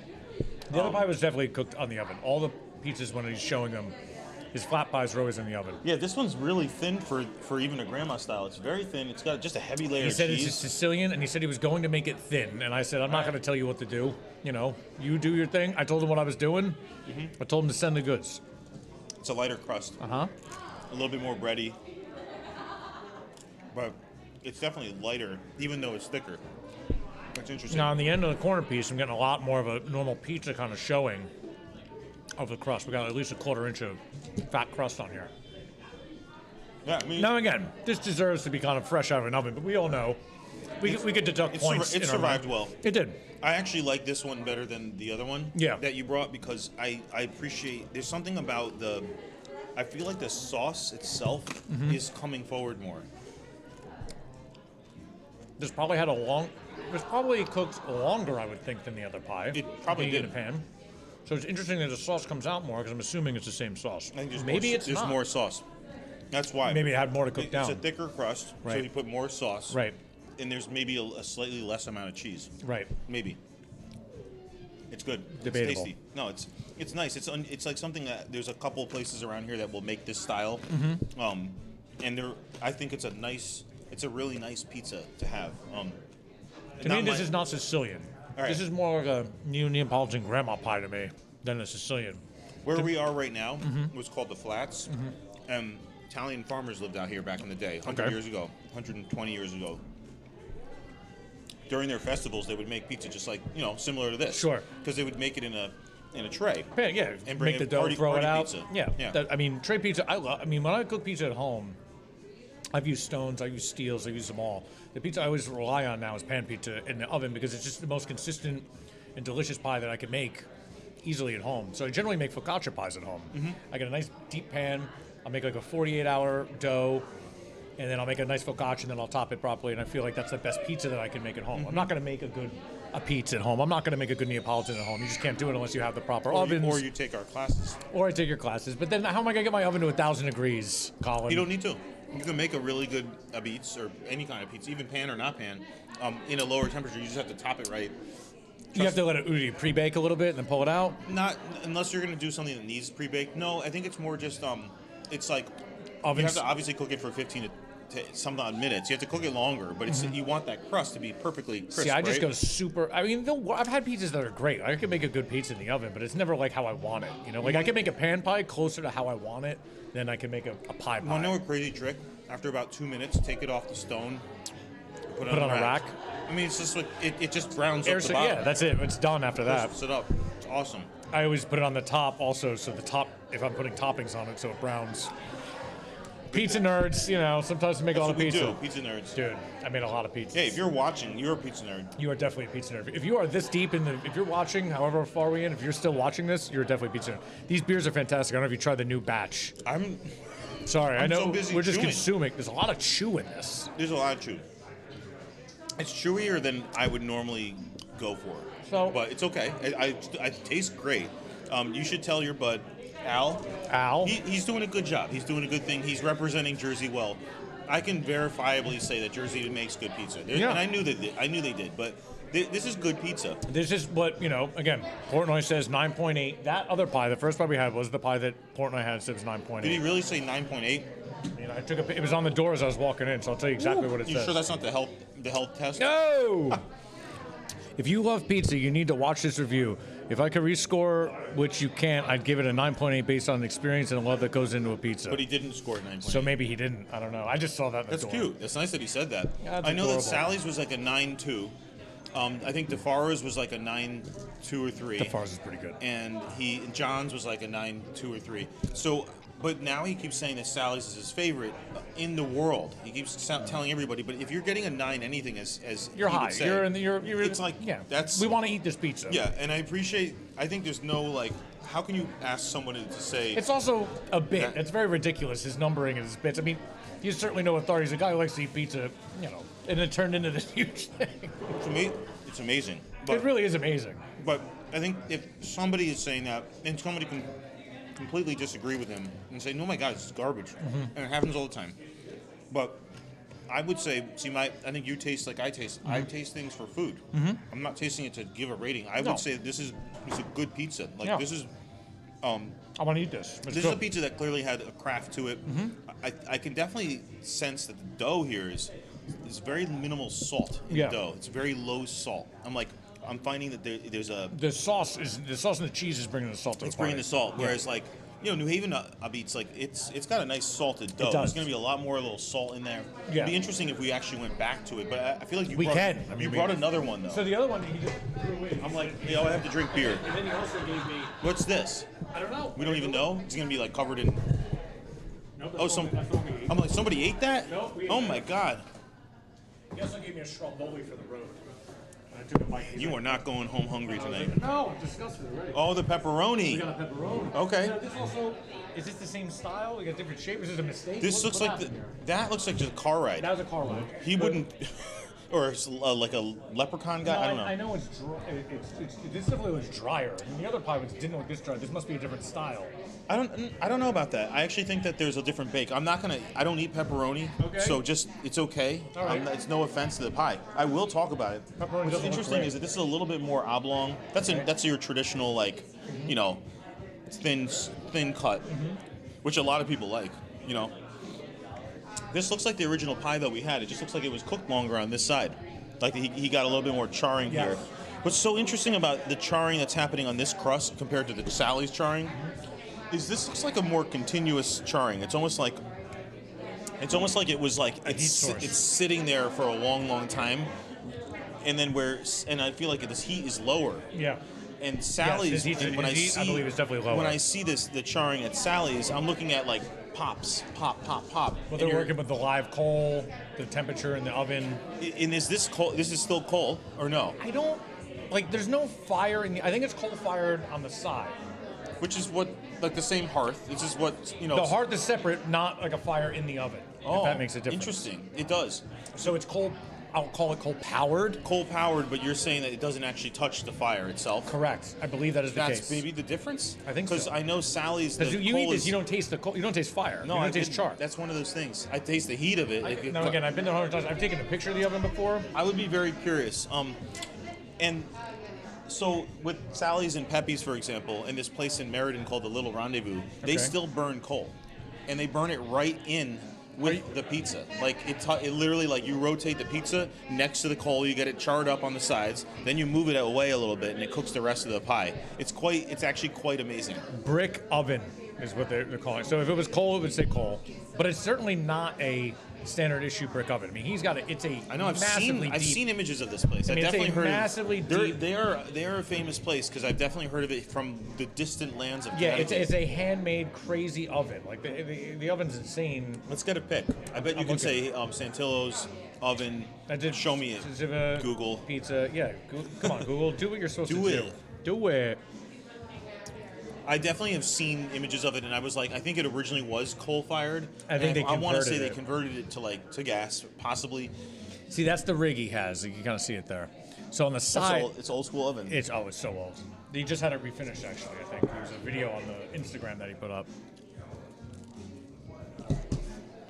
But it's in the right. I mean, that's that turning thing is the damper, but the coal would have been either loaded on that side. I think there's no coal. I think wonder if it was it's been coal, it would say retrofitted. coal. I think it's probably been retrofitted. What's interesting? So the oven itself is clearly that to heat that oven, you still need flames going into it. Though. Yeah, I think I would have to assume that it is an old coal oven that has been retrofitted, because otherwise you would say coal oven. And this is probably more from a gas flame. From the heat side. Which makes sense. So when you ate it... No? Here's where I think, and I could be wrong. Okay. I don't think there's an open flame in the oven. I've stood back there and looked in the oven a long time ago. It's not like, the flames are coming out of the side. I think it's one of those ovens that is heated. It's convective. Yes, correct. So there's no direct heat. But this could be closer to the heat source. Could be the heat source for sure. Got you. Yeah, All it's right. not like there's a flame over here and he's like, moving it. I think he puts the pie in, walks away, and when it's done, he pulls it out. Okay. I don't think there's a lot of interesting. finessing. I think it does. I think the longer bake time is one of those interesting things too. So let's say. But I also think he runs it hot, so it's a convect kind of oven, with no direct heat source that is running hot. So it's There's a lot unique of in that sense. There's a good amount of top heat. It's almost a balanced heat because you're finding that there's a good cook on the bottom, good cook on the top. But the edges is what's interesting to me. On this pie, the other ones were fairly even. I didn't notice that in the other ones, so it was fairly even. So I mean, I think he's got his thing. It's definitely got his thing. It's a dense pie. It actually reminds me of a place in Connecticut called the Little Rendezvous, which I mentioned. Okay. He's cooking with coal, but there's something about the texture and the density of the dough, and even the level of cheese that the Little Rendezvous is like old school. It actually goes back to the 1930s, so there's a similar like history there. But I actually appreciate this pizza. At the very least, what this guy's doing at Centilla is following in the legacy of his father's footsteps at that place and the history of what they've been doing there forever. So whether it's the greatest pizza in New Jersey or not, it's kind of irrelevant. It's legit, authentic as fuck to what it is. It's very good. It's, it's good pizza. Like, it's really good. I value it. I don't think anyone eats that and goes, this is not good. I value it. No, I value it. I've even had like people talk about like Boston. There's no pizza. There is. I'm sure there's had great Regina. Pizzeria Regina is old school. It goes back to the 1920s, and it was a good pizza. I had it there. Of course, it always helps to eat it fresh. It does help to eat it fresh. But I can value that, and I'm a pizza guy. I'm very snobby, very snobby. There's something to be said about authenticity. Like if you're making pizzas in the 20s in Boston, I want to eat that pizza. I want to know what Boston pizza. I want to know what that tastes like. Yeah. Man. And this is not what I would get down the street from me at a pizza place. If I get a delivery pizza or something like that, my pie's gonna be a puffy crust, generally soggy in the middle. Unless you ask for it well done. You always ask for a well done pizza at like a normal New Jersey takeout place because otherwise. You're getting a slice that's this big, and as soon as you pick it up, it's all flop. Oh, no. Like 9 out of 10 times, that's what it's like. That's bad. That's just the style. That's the style. Yeah, it's different. It's not coal-fired. It's all gas-fired ovens, and they're cooked, 8 to 12 minutes, depending on the size. And I think one of the things in even the Connecticut places that are doing gas-fired ovens, like you're gonna get a thin pie. It's whether it has a little puff or not. Mostly they're small. The cornichone is less. Yes. There's going to be a crisp. There's going to be that chewy crust. It's going to be real easy to eat. Right. It's a little lighter of a pizza. New Jersey pies are always going to be a little bit more hands-on. Like the crust is always there for you to fold. It's more like this Sicilian corner piece where it's thick and puffy. Yeah. The whole piece is like that around. Yeah. No, that's an interesting. But soft, not as well done like that. Right. It's a softer thing. So it's an interesting texture, and it's good. It's its own thing. And then there's Staten Island pizza, which is almost like a blend to me between New Jersey pizza and what New York pizza. Yeah, it's like New Jersey meets New York pizza, which there's some great places to be had there too. Very interesting. I've never been to Staten Island. I've heard of it. You're not missing much, but there's a handful of places. They make a good pizza. You can get a slice. It's like the lost tribe of New York boroughs. It's true. No one cares about it. People in New York. It really should be part of New Jersey. It absolutely should be. They just put a bridge up and they charge for it so they can make money. It's a very New York thing to do. Well, Scott Wiener does a tour on Staten Island. I know that. There's definitely places. There's notable places that have been there for a very long time. And similar in that vein, there's another trend that's been going on, I guess, for the past decade or so in New Jersey. And tell me if it's happening around here. Probably not, but maybe. Is it being jealous of our state food? Maybe, because it's actually coal oven pizza. So coal oven pizza, there will be chains that open up. So there's Anthony's coal oven pizza. I've heard of that one in the coal oven airports. pizza. Yeah. Yeah. Okay, so these places will open up and they'll have legit coal ovens. Like they legit have ovens they're shoveling coal into. New ones, brand new, freshly made new ones in a very nice environment. A place that could hold 150 people or something like that with a nice big bar. And they make wings in the oven. That's a big thing at these places. Jeez. And there's like 3 or 4 brands, I'd say, that are big kind of chains that do the same. They all do kind of the same thing, but a little bit different. The big thing is they all make wings in the oven, so like coal-fired wings and pizzas. Got it. The pizzas are... It's football food. It's football food for sure. Happy hour's the bit. Yeah. And the pizzas are more... they lean. It's Neapolitan, but it leans much more Neapolitan than Neo. But it's still pick it up. It's not knife and fork food. This is good. I love this funky one is delicious. This Brett. awesome. What'd she say? This was a Brett Pale. It was a Brett Pale. She said it was a Brett Pale. All I remember is I looked at it and I said, "Hello, beer." Yeah, this is no. She said it was a Brett, which is super funky. Oh, this is the one they first brewed. This is their original brew. No, that's this one. That's this one. That's this one. This is the Hellas, and this is the Brett super funky pale ale. But there was some other. Oh, this has guava and yes, and guava, all the passion fruits. fruit Yes. It's a tropical thing going on. Yes, now that you say it, it makes more sense. But I love the unfilteredness of it. I love awesome. a good unfiltered. Yeah. So, But the coal oven thing so is the coal is a ovens, big we thing. don't have that here. The chains of that. No, because that's a and big thing. I've seen them. Yeah. So we had one. And they're open not up. bad. We had one open up that was a New Haven style. It called itself Apizza. Okay. The guy runs the chain of coal-fired pizzerias in Florida. Okay. So there's a bunch of chains in Florida.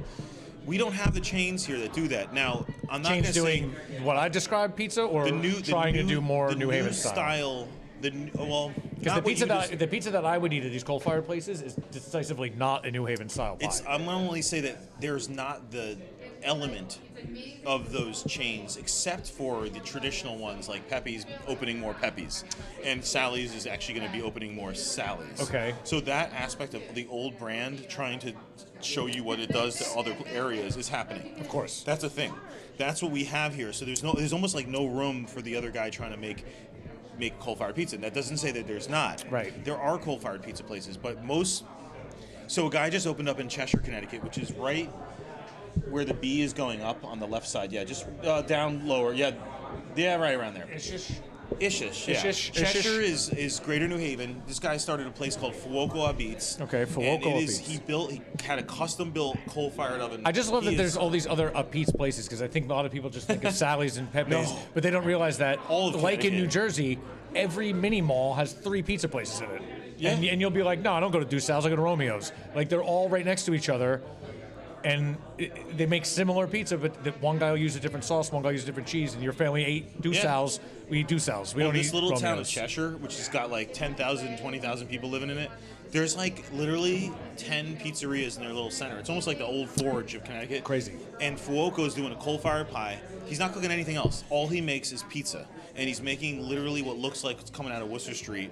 It's awesome pizza, and it's not a chain. So again, these are mom and pop organizations where these guys, whoever it is, the family is saying, this is what we learned, this is what we love, this is what we're doing. And I think for Connecticut, just the way we're scaled, chains don't really work here. I love that. It's not the same as other states. Well, yeah, maybe you don't have the population for a chain. Like, I don't know. I don't know. I think some of it might be like A chain might look at the numbers we have and be the like, populations, and we do have the chains. Don't get me wrong, but I'm going to say that what shows up and what people love in the end are these places that are very authentic. well, that makes me happy. That means that your population has a hope, because, some other states, once Applebee's and Chili's start showing up. Yeah, and we've had those and That's they all they closed. want. Guess what? You know what's closing right now? Something that started in Connecticut, in Bridgeport, which is just I won't tell you. But so in Bridgeport, Connecticut, started in like I think it was the early '60s, '63. Subway. Eat fresh. Yep. Started by a doctor who wanted to make some extra money while Now, he was maybe the going to first school. Subway was great. Well, Maybe. But then he opened up 4 or 5 more. One of the first ones was right here in New Haven, then Milford. Then all of a sudden they went bigger. Now, guess what's happening now? Still headquartered in Connecticut, in Milford. But closing all the New Haven ones? Oh, the franchises are just not doing well. Sadly for those franchise owners. But I think part of that is that they're, it's like you take away people who don't have access to this simple, easy food to eat. Right. They're going to cook at home. They're going to get delivery now. Subway wasn't delivering. There's all these little things like, why would you get Subway delivery when you can have Joey's Sandwich Shop? Get a real sub somewhere. So I think part of this is maybe we can. The biggest thing is food inequality. Yeah. And if we can get better quality food, whether it's better pizza, better sandwiches, healthier, or more organic, better fresh ingredients to populations that can't afford it Right. usually, and just I'm at the bus stop. I'm going to where do you find Subways? They're at bus stops. Yeah, it's kind generally. of like a Dunkin' Donuts and Subway take over everything. In And New Jersey, yeah, it's any mini mall, which is everywhere in New Jersey. There's always a Dunkin' and a Subway or something of Baskin equal Robbins. level. Baskin Robbins attached to one of the two. yeah. You can't eat good food. I'm kind of an anti-chain activist in a way that I love the family use spots. As am I, but generally, to be fair, in New Jersey at least, in these mini malls where I'm saying there's Subways and Dunkins, there is always a mom and pop kind of pizza place. The mom and pop pizza places, maybe there's some that I'm not going to call chains. They have 3 or 4 of them, because like DuSal's 1, 2, 3. They'll literally call them DuSal's 1, DuSal's 2, DuSal's 3, and they'll just open up because they can. It's far from a chain. It's probably a family. Like, I don't know these people, but it's not a chain. Right. They're probably just could call figuring it a out. family chain. Yeah, exactly. Because we have those. There's which is a lot different. Grand Apizza, which he came out of Modern Apizza. Okay. Grand Apizza family, which is the Nuzzos. They started one Oh, the Grand Nuzzos. Apizza in 1955. Then they have a bunch of others. The grandchildren run there's Grand Apizzas. There's 10 of them. Okay. And there's ones called Apizza Grand. There's Grand Apizza this, Grand Apizza But they're that. all good. They're all good. Yeah, that's I mean, great. Portnoy went to the one in Clinton. Okay. And that I've been there, and it's like a really good version of their Grand See, Apizza that's Walnut. different. That's a different thing than what we're talking about with, like, you know, Dunkin' Donuts open everywhere, It's Chili's or completely Subway or different. something like that. Family The whole- family chain Yeah. is really just the family saying, "Hey, I have too many children. I don't want to see them Yeah, anymore." yeah. Go do something with yourself. Take this and go do Yeah. something. And it makes sense if you can do it. I mean, Zoo Parties is doing it. They have different outposts, you can call it. They have a Right. truck now. So I think like this idea of making the best of what you can do. How do you reach the most people with your product, and how far can you expand it before it becomes diluted and not good anymore? That's another question, you know. I think that's a huge question that a lot of places that are successful struggle with, because, you know, you hit a certain cap being very successful and you go, you know, how do we grow Yeah. without diluting what we're doing? And there's no doubt that New Jersey people know what good pizza is. Sure. I'm sure of it. From north to south. Well, maybe not all, but some. But even in like middle, south, whatever, Sure. Trenton area, like you got Papa's. Like, it's Yeah. old school. It's fantastic. Old There's great school, pizza. and they call it tomato pie, and I've never tried it, and it's on my list, and I got to get there. There was great pizzas all throughout New Jersey for sure to be had. Yeah, there's the Shoreline thing where the old boardwalk. The pizza classic thing. boardwalk slice, which is a completely different style than anything we've talked about. Heavy cheese. Oh, really? Thin, floppy, big slices. Oh, I wouldn't yeah. like that. Well, it has a charm, you know. It has a After weird. a few more of these, Exactly. It has a weird charm that is tasty when you're on the boardwalk. I don't know what and it it's is. something that you probably Yeah, grew up with. exactly. right? You grow up when you're on the boardwalk. You eat a big piece of cheesy tomato. Yeah. It's like a tomato pie that's delicious with way too much cheese on it. It's like Yeah. somehow this is good. I don't know It why. reminds me of the New York slice. Right. Those big slices, but maybe it's better actually. It's the way big. you just described It's all context. You know, if you're on the boardwalk at a great day at the beach, everything's better when you're on the beach all day. I guess. You were hungry. You're you need- hungry. yeah. You know, it's hot out. some sustenance, some Boardwalk grease. slice. Get some ice cream. You think of it as the best slice ever. Yeah. But you're doing the right thing by protecting the non-chains, by doing, like we said, you're pushing forward pizzas, the Connecticut state food. So that's a fantastic thing to really champion that cause It's a without being crazy involved thing. in a restaurant.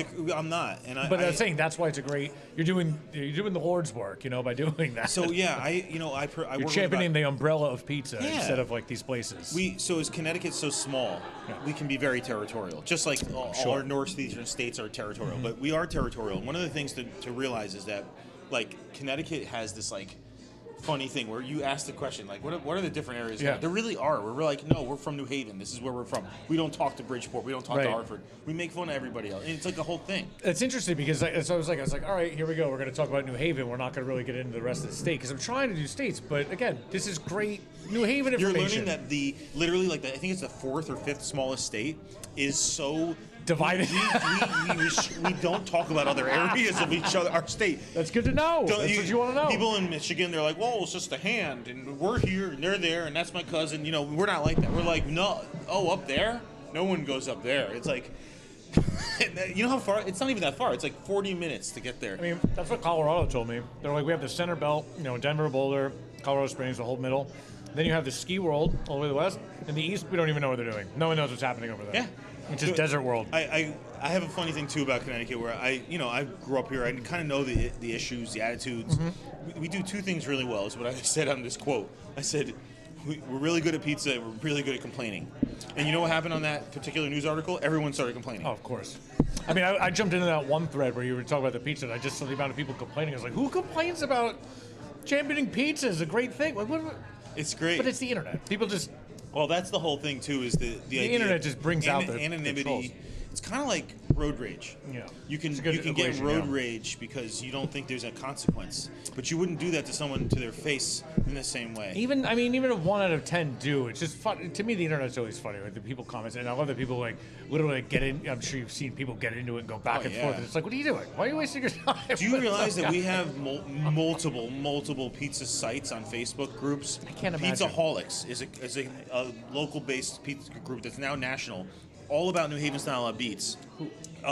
If you look on Pizzaholics, for example, there's about I think there's like 30,000 followers.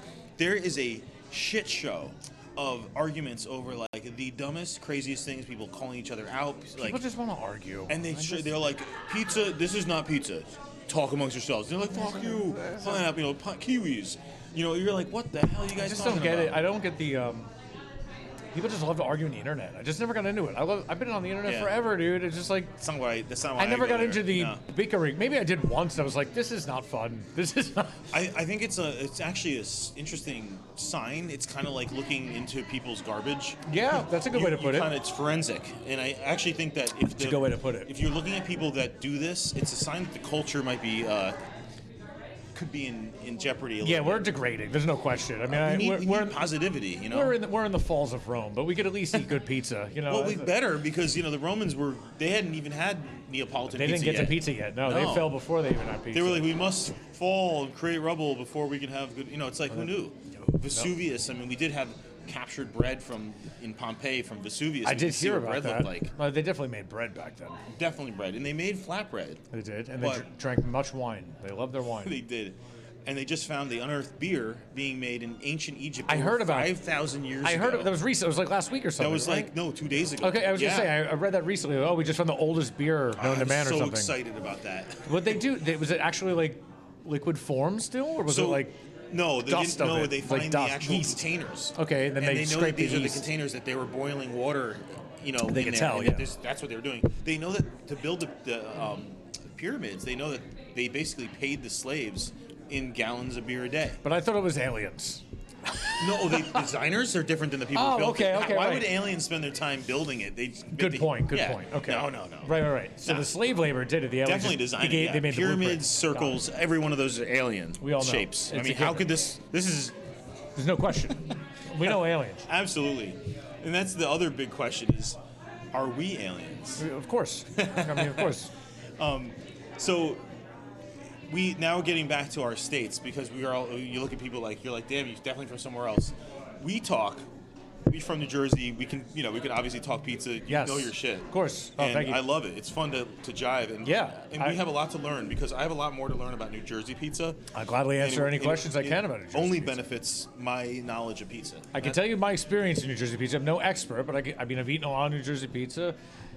I could answer any questions you want, but again, it's only my personal experience. I would never say. What I'm a about scholar. the red pie? Where do you see red pies? So it's not that popular, Okay. and it's big. It is popular down the shore. Tomato pie has a name down the shore on the boardwalks. Tomato pie is a thing. Okay. And they charge you for it down there. The pizzas down the shore are absurdly expensive, just because you're paying more down the shore. Like Even literally, in the winter?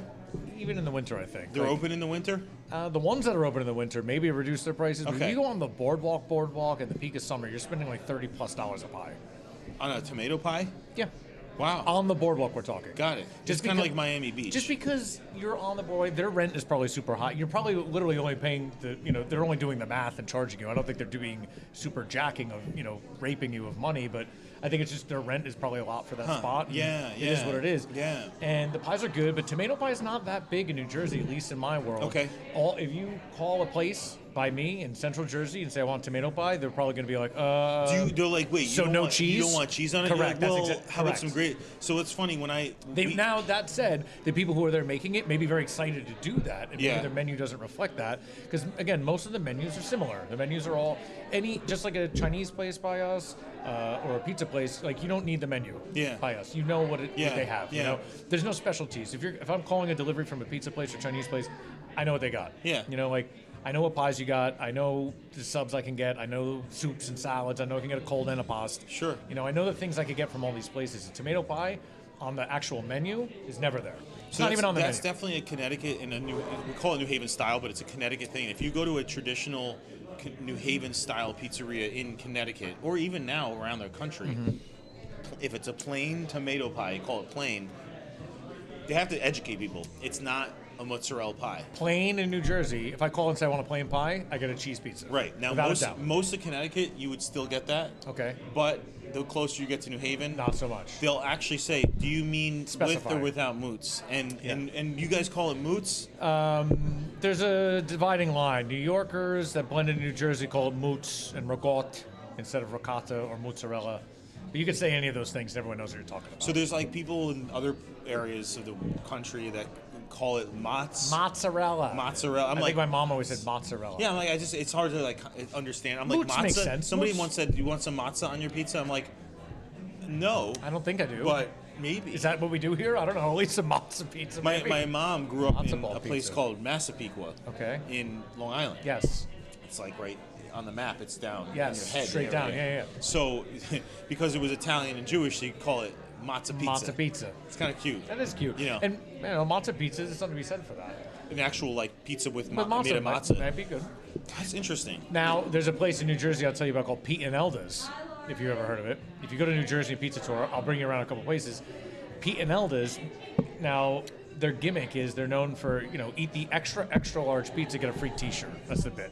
The whole thing. You have to eat the whole thing. Now, it's a pie that's like as big as that top of that barrel right there. But it's the thinnest pie. It's thinner than a burrito. It's thinner than the thinnest. Wow. It's thinner than the thinnest bar pie you've had. Wow. Like you could kind of roll it up and eat it and be like, if you were hungry, you could eat it no problem. Like it's not as impressive as it seems. I got what you're saying. But it's an interesting pizza to have, and it's been there forever. It's definitely like a thing.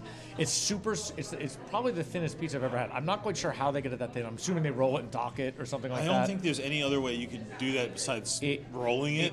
It's so thin. It's so crisp. The cheese and There's a sheeter. There's a thing called a sheeter. they must sheet it. Which is a mechanical method. Yeah, and they it's press like, it through.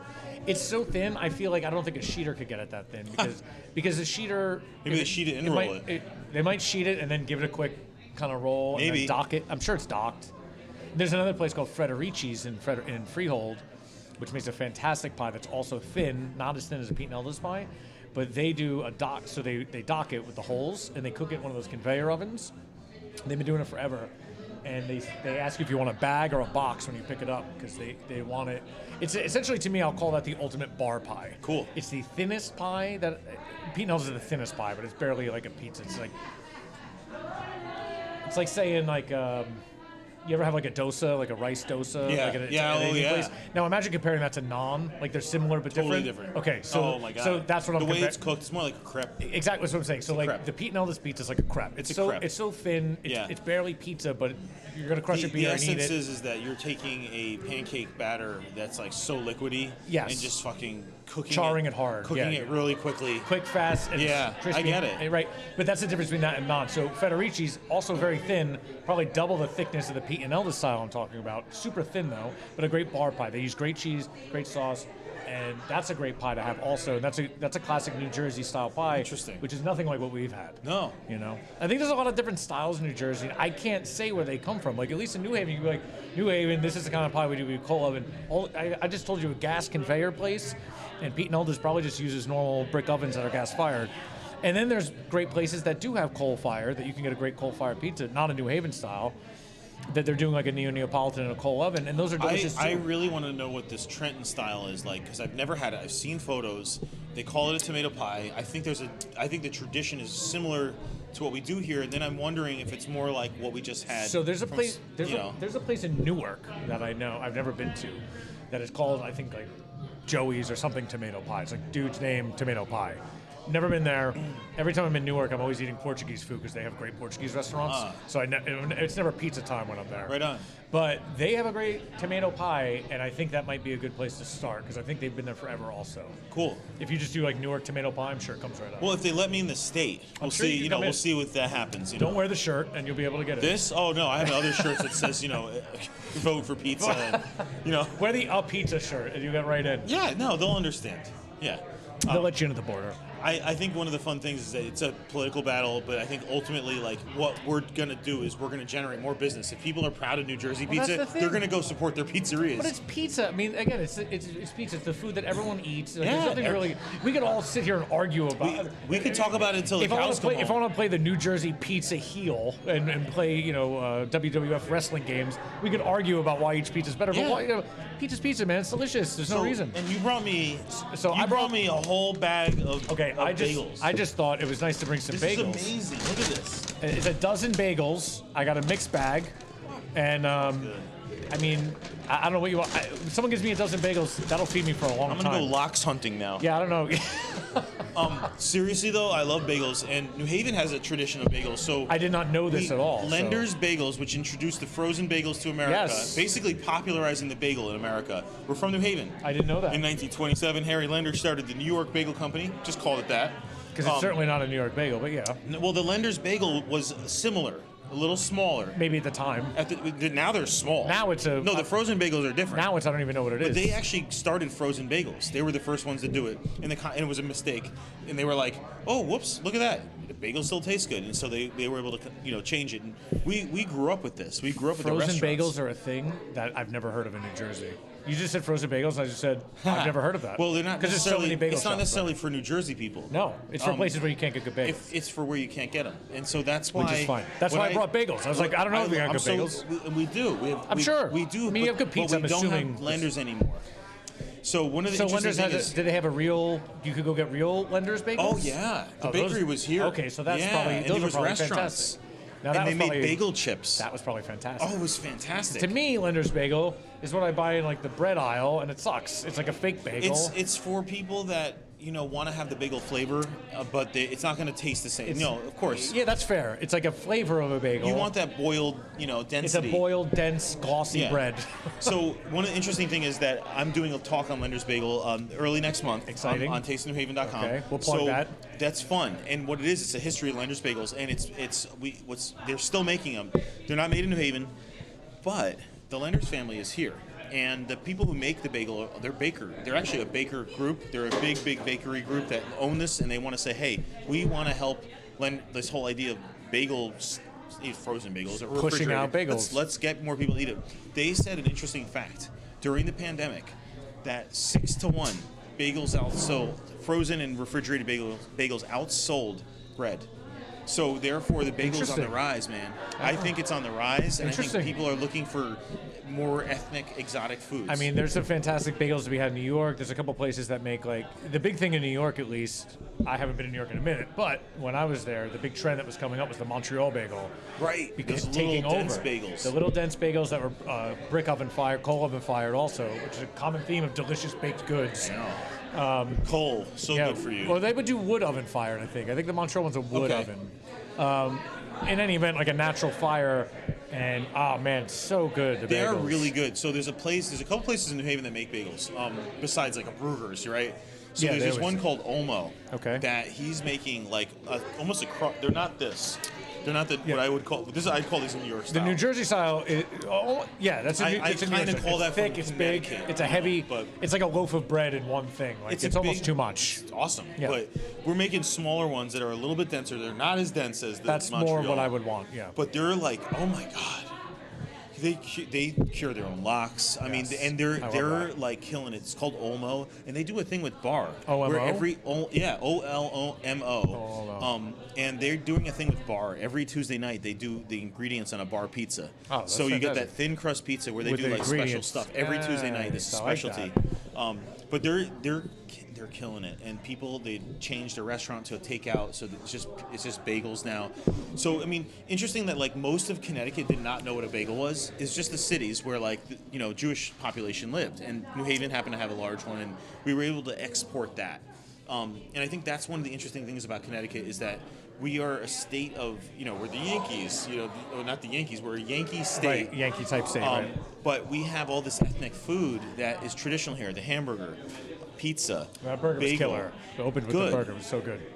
The lollipop was invented in New Haven. What? The lollipop was invented in New Haven. You might be taking credit for too much. Let's Oh, be the fair. taffy on a stick, patented. Check it out. It's All right, real. we're gonna look into that. Get There's the more. producers Have on you that. ever heard of the Culinary Institute of America? Of course, I've heard of it. Guess yes. where it started? Here. Yes. All right. Started as the New Haven Restaurant Institute in 1946. Started by two women. But maybe one of those women was born in New Jersey. Maybe it started in New Jersey. Who could say? Don't take credit for everything. You're getting greedy now. Oh man, I do this stuff. This is what we do. Connecticut is one of the first states, though, right? This is one of the original Yeah, we're states. the fifth state. Yeah, so you can take credit for a lot of that Yankee ingenuity shit. is a Connecticut That's what I'm thing. saying. Like, you're the fifth state. You can take credit for a lot of these things. We made a lot of things. We invented a lot of things. We were definitely a crafting place. I gotta think most of the states I've covered so far are been out west, the middle. Like these are these are newer states. Yeah, These old states, you get to deep dive in the old stuff. You could say, no, we made bagels. Yeah. No, we made the Culinary Institute. But mad respect to pre-colonial times, because Well, of a lot of course. our recorded history is just post-colonial. So now we got to go back and say, well, everyone, before that, there was no states. It was tribal. It was regions, and like we can't even go there because we haven't done enough research. And one of the things I'm also very interested in is going, but prior to everything that we know, trying to research into like going back to like the roots of the land and who lived here, what did they do, and there are things that we can be really, really proud of and really understand of what happened on that land. You know, and we may not know this stuff. Like, No, we you know, don't. know that New Mexico had adobes. I mean, adobes, like these first apartment buildings ever recorded in America were like in Taos and like in these like crazy structures, you know, in the mountainsides and the cliffs. It's crazy. One of these states, I forget. It wasn't Arkansas. I want to say it was Arizona, maybe. But one of the people that I reached out to, they weren't available the day I was doing the Arizona show. They have an Instagram.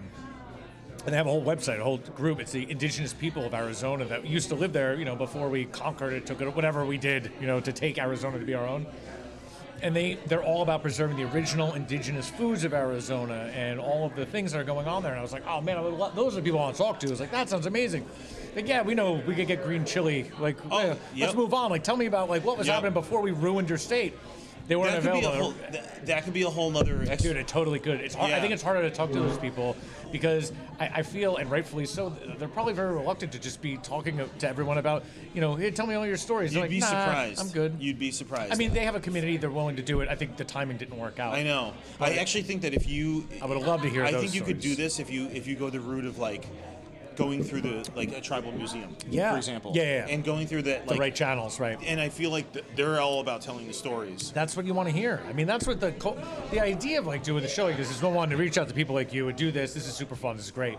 But like finding out a little bit more about the state, you know, even if one person go watch it and be like, oh shit, I didn't know that. That's cool. Yeah, That's man. great. I mean, I've learned so much goddamn shit. Well, just sitting check here this talking. out, man. So clams on pizza, we think, oh, that's crazy. That's Sure. crazy. Why would we do this? Well, it was an Italians love their seafood. It made they sense. made pizza, but guess Right. what? Guess who used to have clam bakes under their Thanksgiving rocks? The Native Americans. The Native Americans. Yeah. Quinnipiacs who were here in New Haven, they used to have ritual clam bakes. And Well, I mean, that only makes sense. it makes sense. And imagine like a wood smoked, fire smoked clam. That's like it's like that whole tradition. It's not probably like the most amazing thing. we've gone away from everything, but we can come back to it. Well, I feel like people like us are in that mindset, and like there's always the overarching powers that be that are trying to steer you into going to Outback and have a blooming onion instead.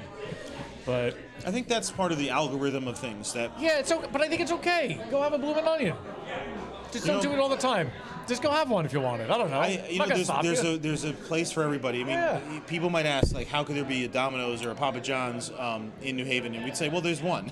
Yeah, and there's there's going to be clientele for that. I mean, I can't. I've had a Domino's pizza maybe once in the past 1 or 2 years, I'd say, and I was like, I would get like a thin crust or something. I'd eat it, and I'd be like, this just tastes like a frozen pizza. I don't know what, I'm not eating this going, this is culturally delicious. Like I'm tasting all the flavors of it. Yeah. That's not what I'm getting it for. What am I getting for? I'm sick. I need to eat something. Please just bring me something to nourish my soul. Sorry that happened to you. Yeah, I know. I mean, I can't. You can't Yeah. always eat just delicious pizzas all the time. Yeah, there's a place for it all. I think it's good that you're sending a message. Yeah. That we can focus on sort of like what we're known for culturally, and not worry about this washed out stuff that we're like, it happens too easily. Like they tell you to eat all this stuff. Now, I'm not saying that pizza is the only food we should eat. No, but I'm saying that you should eat good pizza when you eat it. Well, pizza's a great unifier. I mean, everyone loves pizza. Like, it's almost like a joke, right? Everyone's like, oh, everyone loves pizza. It's like, no, everyone really does. Like, I don't think anyone doesn't.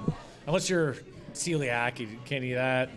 There's a gluten-free Even then, there's dough that's being gluten-free. made in Connecticut. That's for here you. we go with Connecticut. It's kosher. It's egg-free. It's nut-free. I mean, it's so you're really all about everything pizza. You're literally making gluten-free pizza, kosher pizza, you can nut-free. you can do everything. We actually have kosher pizza being made. What do you in think New about Haven. cauliflower crust pizza? I actually, honestly, have never had it. So what do I think about it? I like cauliflower. I like cauliflower too. I like pineapples. Do I want it on my pizza or in my pizza? I don't. I'm not sure if I do. See, Cauliflower, I like them separate. Cauliflower crusted pizza I've had, and I guess the idea is to keep it healthier. I think Yeah. that's it. Or people who can't eat gluten, Sure, like yeah. celiac. So it's like, okay, cool. And I bought one of the frozen crusts and had it. It wasn't bad. It tasted just like a bad Domino's thin crust. I literally ate it. I was like, this tastes like Domino's thin crust pizza. Like, I don't know. Like there was no like breadiness to it. Oh, none. But it Yeah. was crisp. It was like a crack. It was like a cracker. Like we said Yeah, earlier. I get what And I you're was like, saying. okay, this isn't bad. But it was just What's so up, much. There's so much cheese in it. It was Yeah. just all cheese and probably minimal cauliflower. So it was like eating a Parmesan crisp with stuff on it. And I was like, well, this isn't bad. It's not what funny, I want. my- It's my- certainly not pizza. My wife April sometimes will not eat a lot of gluten, and she loves. Well, you pizza. shouldn't eat- She I mean, loves pizza. Like right. we literally like bonded over loving Sally's, and so one of the things is that she's like, I don't want to eat pizza if I can't have the real thing. So That's she was fair. like, I'm giving it up for as long as I have to get. Now she eats pizza again. Now you but can eat the good thing. Yeah. She was like, I don't want gluten-free crust. I don't want something that's not going to be like the best. I'm always interested to try them because like if someone's putting it, if I go to a good place and they say they have a good gluten-free crust, I was like, I want to try it. Yeah. Because I've eaten gluten-free bread that kind of blew my mind. Like, Can I ask a question? Yeah. Do you do pee breaks? Yeah, go ahead. I Go can do pee that break. while yeah, it's of course. Yeah, why not? I Okay, mean, we're I'm just not gonna live. go- We're just gonna go recording. right here. It's fine. And we'll pause. Put my mask on. Really? Yeah, it's fine. I don't really know. have to pee. Go ahead. It's fine. I'll just ramble. This is great. I'll just ramble. I'm just gonna chew and use I this have clip. a very important question for you when I come back. Oh, yeah, okay. This is fantastic. He's going to pee. What a great trip. We're New England Beer Company. Crushing all the beers. I have 100 pizzas next to us. All these people, you can't see all the people here looking at us, wanting to eat the pizza.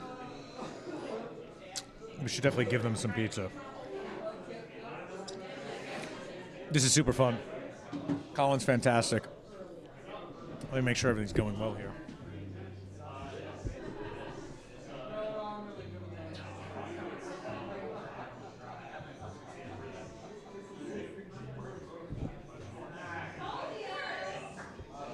Seems like it's recording fine. Hopefully we sound good. So, how long have we been going?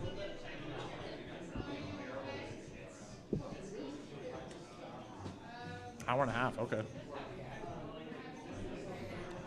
I feel like I could talk pizza with Colin all day. It's fantastic. Probably need more beers. Let's take a look at the menu. I broke the seal. I did it. I'm proud of it. Very proud of it. I can't wait to continue. All right, I do have a very important question for Let's you. go. Hit me. If out of these 5, 6 We had pizzas, 6 pizzas, yep. if there's one slice that you're going to have next that you've been thinking about, Potato pizza. it's that one. Without a doubt. You did have quite a reaction to it. Without a doubt. And it wasn't because it wasn't a tomato-based pizza, because all the ones were. It was because it was just maybe it was the temperature reading. Like I'm like taking this bite and I'm like adjusting grades in my head due to like temperature. Like I understand what this would be like hotter, but the flavor on that was just killing me. Because Like it actually translates really well. I love the use of herbs. Yeah, it works really well cold. Number Yeah. one, I love the use of like herbs and like acid and stuff. Not that there's acid in that pizza, but like lemon and stuff like on a fresh pie. Like when I make focaccia pies, like I put thin sliced lemon on it when I roast it, and then it gets like black and I eat it with the zest. Like I love that kind of shit. So like a potato slice, Yeah. with fresh rosemary on it. Like to me, and then a phenomenal crust underneath it. Like that to me is like Yeah, that's it's, what's it's up. a little different. Second to that, the tomato pie. The tomato Okay. pie was fantastic. Lot The of Santillo flavor. pies were fantastic, but those are like I feel like those are the things I eat all the time. So more To give him credit, I really want to try a Santillo pie right fresh out the oven. Right out of the oven. Yeah, it's hard. Like I put them on my seat with the heater on. But I that want to doesn't do work, an Uber you know? Deb, Well- and like I want to burn my mouth on When his you, pie. whenever you come down to New York, New Jersey, you let Maybe me I'll know, have her drive me. and we'll make sure. We'll make You know sure Uber we get some Debbie, fresh ones. Dave Portnoy's Uber driver that he like Yes. made famous. She's Yeah, here. yeah. Is She's she- in East Haven. Of course she is. Why would she not? She's be? a New Havener. Why would you? Everything is here. What do you not have going on here? New Jersey. Is there good coffee Actually, here? you want to hear? Yes. I was We just have the looking at this coffee We bar. literally have the most privately run coffee shops in the entire country per capita, second most after Seattle. I thought my town was pretty hot. I have like 5 roasters right by me. I thought that was. Roasters is different. We do have a lot of roasters in Connecticut, but no. So, want to hear a crazy thing? What do Do we? tell. We part of New Haven. There was a group of New Haven settlers that split off Okay. of New Haven in like 1639. Rebels. And went to New Jersey. Of course they and they did. settled part of the Delaware River. And they didn't stay there very long for about 2 years, and then all of a sudden the Dutch were like, "Okay, we're going to torture you." We gotta go. Yeah. So just so you know, part of New Haven settled In New part Jer- of New Jersey. All right. So I mean, you're the 5th state. That's fair. I mean, Yeah, but New Jersey's old too. not as old. Isn't yeah, it? Yeah, it's, I mean, I mean, gotta you look got- it up. It's definitely old. It's like It's one of the originals. yeah, you got You got the weird wombats and what are those? I mean, the Jersey Devils. That Jersey run around? Devil's there. He's always around. Yeah. And then you got, Washington crossed the river. Didn't we kill a bunch of Brits in the war or something there? Something like that, right? I'm not on New Jersey yet. I'm in Connecticut. I barely even know this. I love that we get to talk about New Jersey while we're in Connecticut. There's a lot of respect. You have to understand, it's a respect, no disrespect. It's never a disrespect. No, just, of course. Well, it's fun to chat. I love a good disrespect. It makes it funny.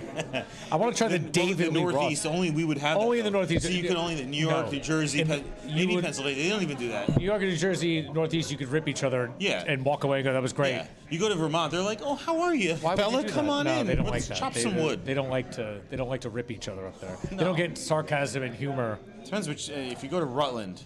Where's that? Vermont? Yeah, Rutland, the old industrial town, Then they're fine. Anywhere where there's steel mills, they're generally probably going to be okay. Yeah.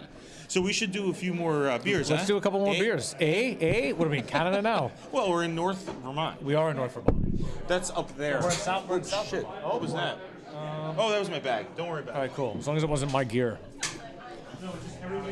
That's fine. Your stuff that you own will be fine. It's fine. Where's our good friend? This is a fantastic brew. These beers are great. I want to hear that. And I'm so shocked. I didn't realize I've had the Sea Hag before, and I didn't realize Gandhi Bot was it's G-Bot, of course, now. But I've had that. That was a well seeked after beer by me. I didn't realize it was here. Yeah, and I feel like we should go a little darker this time. We've done it. We're in dessert mode. We can hit some starters. Yeah. So, on basic principle, I should have the David Lee Roth. I feel, even though it's 11%. They have a really funny one that's called Weiss Trash. It's a sour, I love. Do they have any? This is the tracksuit. It's not on now, but this is the tracksuit we had. Brett Pale, pineapple, mango, passion fruit, Brazilian guava. That was killer. And another one I really, really need to have is there's a sour. This one, Malice? The Malice. Oh my God! White wine barrel, mixed fermentation, golden sour. It's a year aged. That sounds amazing. Gold Sock is the one she gave us. That was the last one. I'm a huge fan of sours. I love sours. I love sours, not citrusy sours. Well, that's it. So let's talk about beer a little bit. Sure. I didn't even mean to do that, but like New England IPAs. So did they start here? Where did they start? Because the hazy big boy IPA, to me, the first ones that I've ever had. Should we break and go up and get some beers? I'm trying to do the eye contact. Should I look at the camera? No, they'll come back. No, they don't. They're definitely. The people in the camera can't see. They don't order beers, do they? They're not even watching. They're just. They're not watching. They're like this. No one's watching. This is till Friday. We'll watch this live Friday. We're gonna make like it's live. Friday. It's not live. No, it's not live. Hi. Sorry, I forgot to tell you it was a live. Hi, Mom. I'm gonna tell you to go on it in the future. Friday. The future. Watch it in Friday. Past. Yes, this is the past. No, we don't have to say it. We could say it's live, and they wouldn't even know. It's live. This is live right now. In the moment. Keep chatting, guys. Keep typing in the chat. Yeah. We're answering your questions The answer live. is yes. We always say yes. Yes to you and no to you. Does the New England IPA start in Connecticut? Or you want to? Or are you be a historian? I don't know. You want me to say yes? I don't know. You don't have to say yes. I'm going to say no. I'm asking a question. My understanding, and I'm not an expert in this, I am going to say that. What's your opinion? I believe that the New England IPA style really originated out of like the Boston area. Yeah, that's. I think it's a more Boston, New Hampshire, like coastal experience where the Harpoon, I want to say, is like one of the first ones that I remember being super hoppy. I just feel like it comes out of the New England ales that you get, these really kind of heady ales that are, I just feel like it's a very consistent. You go to like a seaport town, you're going to get a good ale, and it's going to have a lot to do with English ales. Yeah. So you have this tradition of England, not Germany. No. That's a big difference. England, classic IPA styles, which is very different than New England IPA styles. Like the British IPA styles were beers that were sent to India. Right. That's why it's called India IPA, or India Pale Ale. Beers that they sent to India and preserved them with the hops, and that's why they were so hoppy. Brown bottles. Yeah. So that's the idea. So World War II, right? Yeah, I think it was around then. Yeah, around whenever. When the troops were there. Correct. When Britain was occupying India. Yep. And they had to get into the beer. They would fill up like casks and/or the bottles and jam hops in it. When it got there, it would taste like, allegedly, probably worse than what we're drinking now, but closer to those New England style IPAs. But the New England style IPA is like with all the fresh hops, so you drink it. It's this hop bomb, which to me has a place, but like I'm almost sick of it. It's just like it's too much. Like, yeah. Again, I'm at a place. If you say you make a great one, give me. I'll try them all. I'm not saying they were making them. I would actually say I'm just saying in general of any brewery. I think that I'm not. See, I was never a huge IPA person until I realized I was drinking IPAs the whole time when I was having the Sea Hag. Right. And I like malt. I like malty beers. Sea Hag is a great balance. That's the thing. Sea Hag's a great balance, and the Fuzzy Baby Duck we have, the G-Bot, are all, even though the G-Bot's a double IPA, but you taste the more hops. alcohol, so it's like sugar. But and it's settles. also a lot by me. A lot of the breweries that you have by me, I brought those beers. Maybe they drank them all. I hope they did. No, they literally took them all. I hope they I don't did. think they left you one. Good. I'm glad. I'm glad. But one of those is a super double IPA, and it's too much. It's like you drink. It's like, what are we doing? Like, this is just, the hops are all out of control. It's like we need a balance. And to me, the malt. I always want malt first. I want pilsners. I want lagers. I want the things that take longer to make. Hands down, what's your favorite style of beer? Like a pilsner.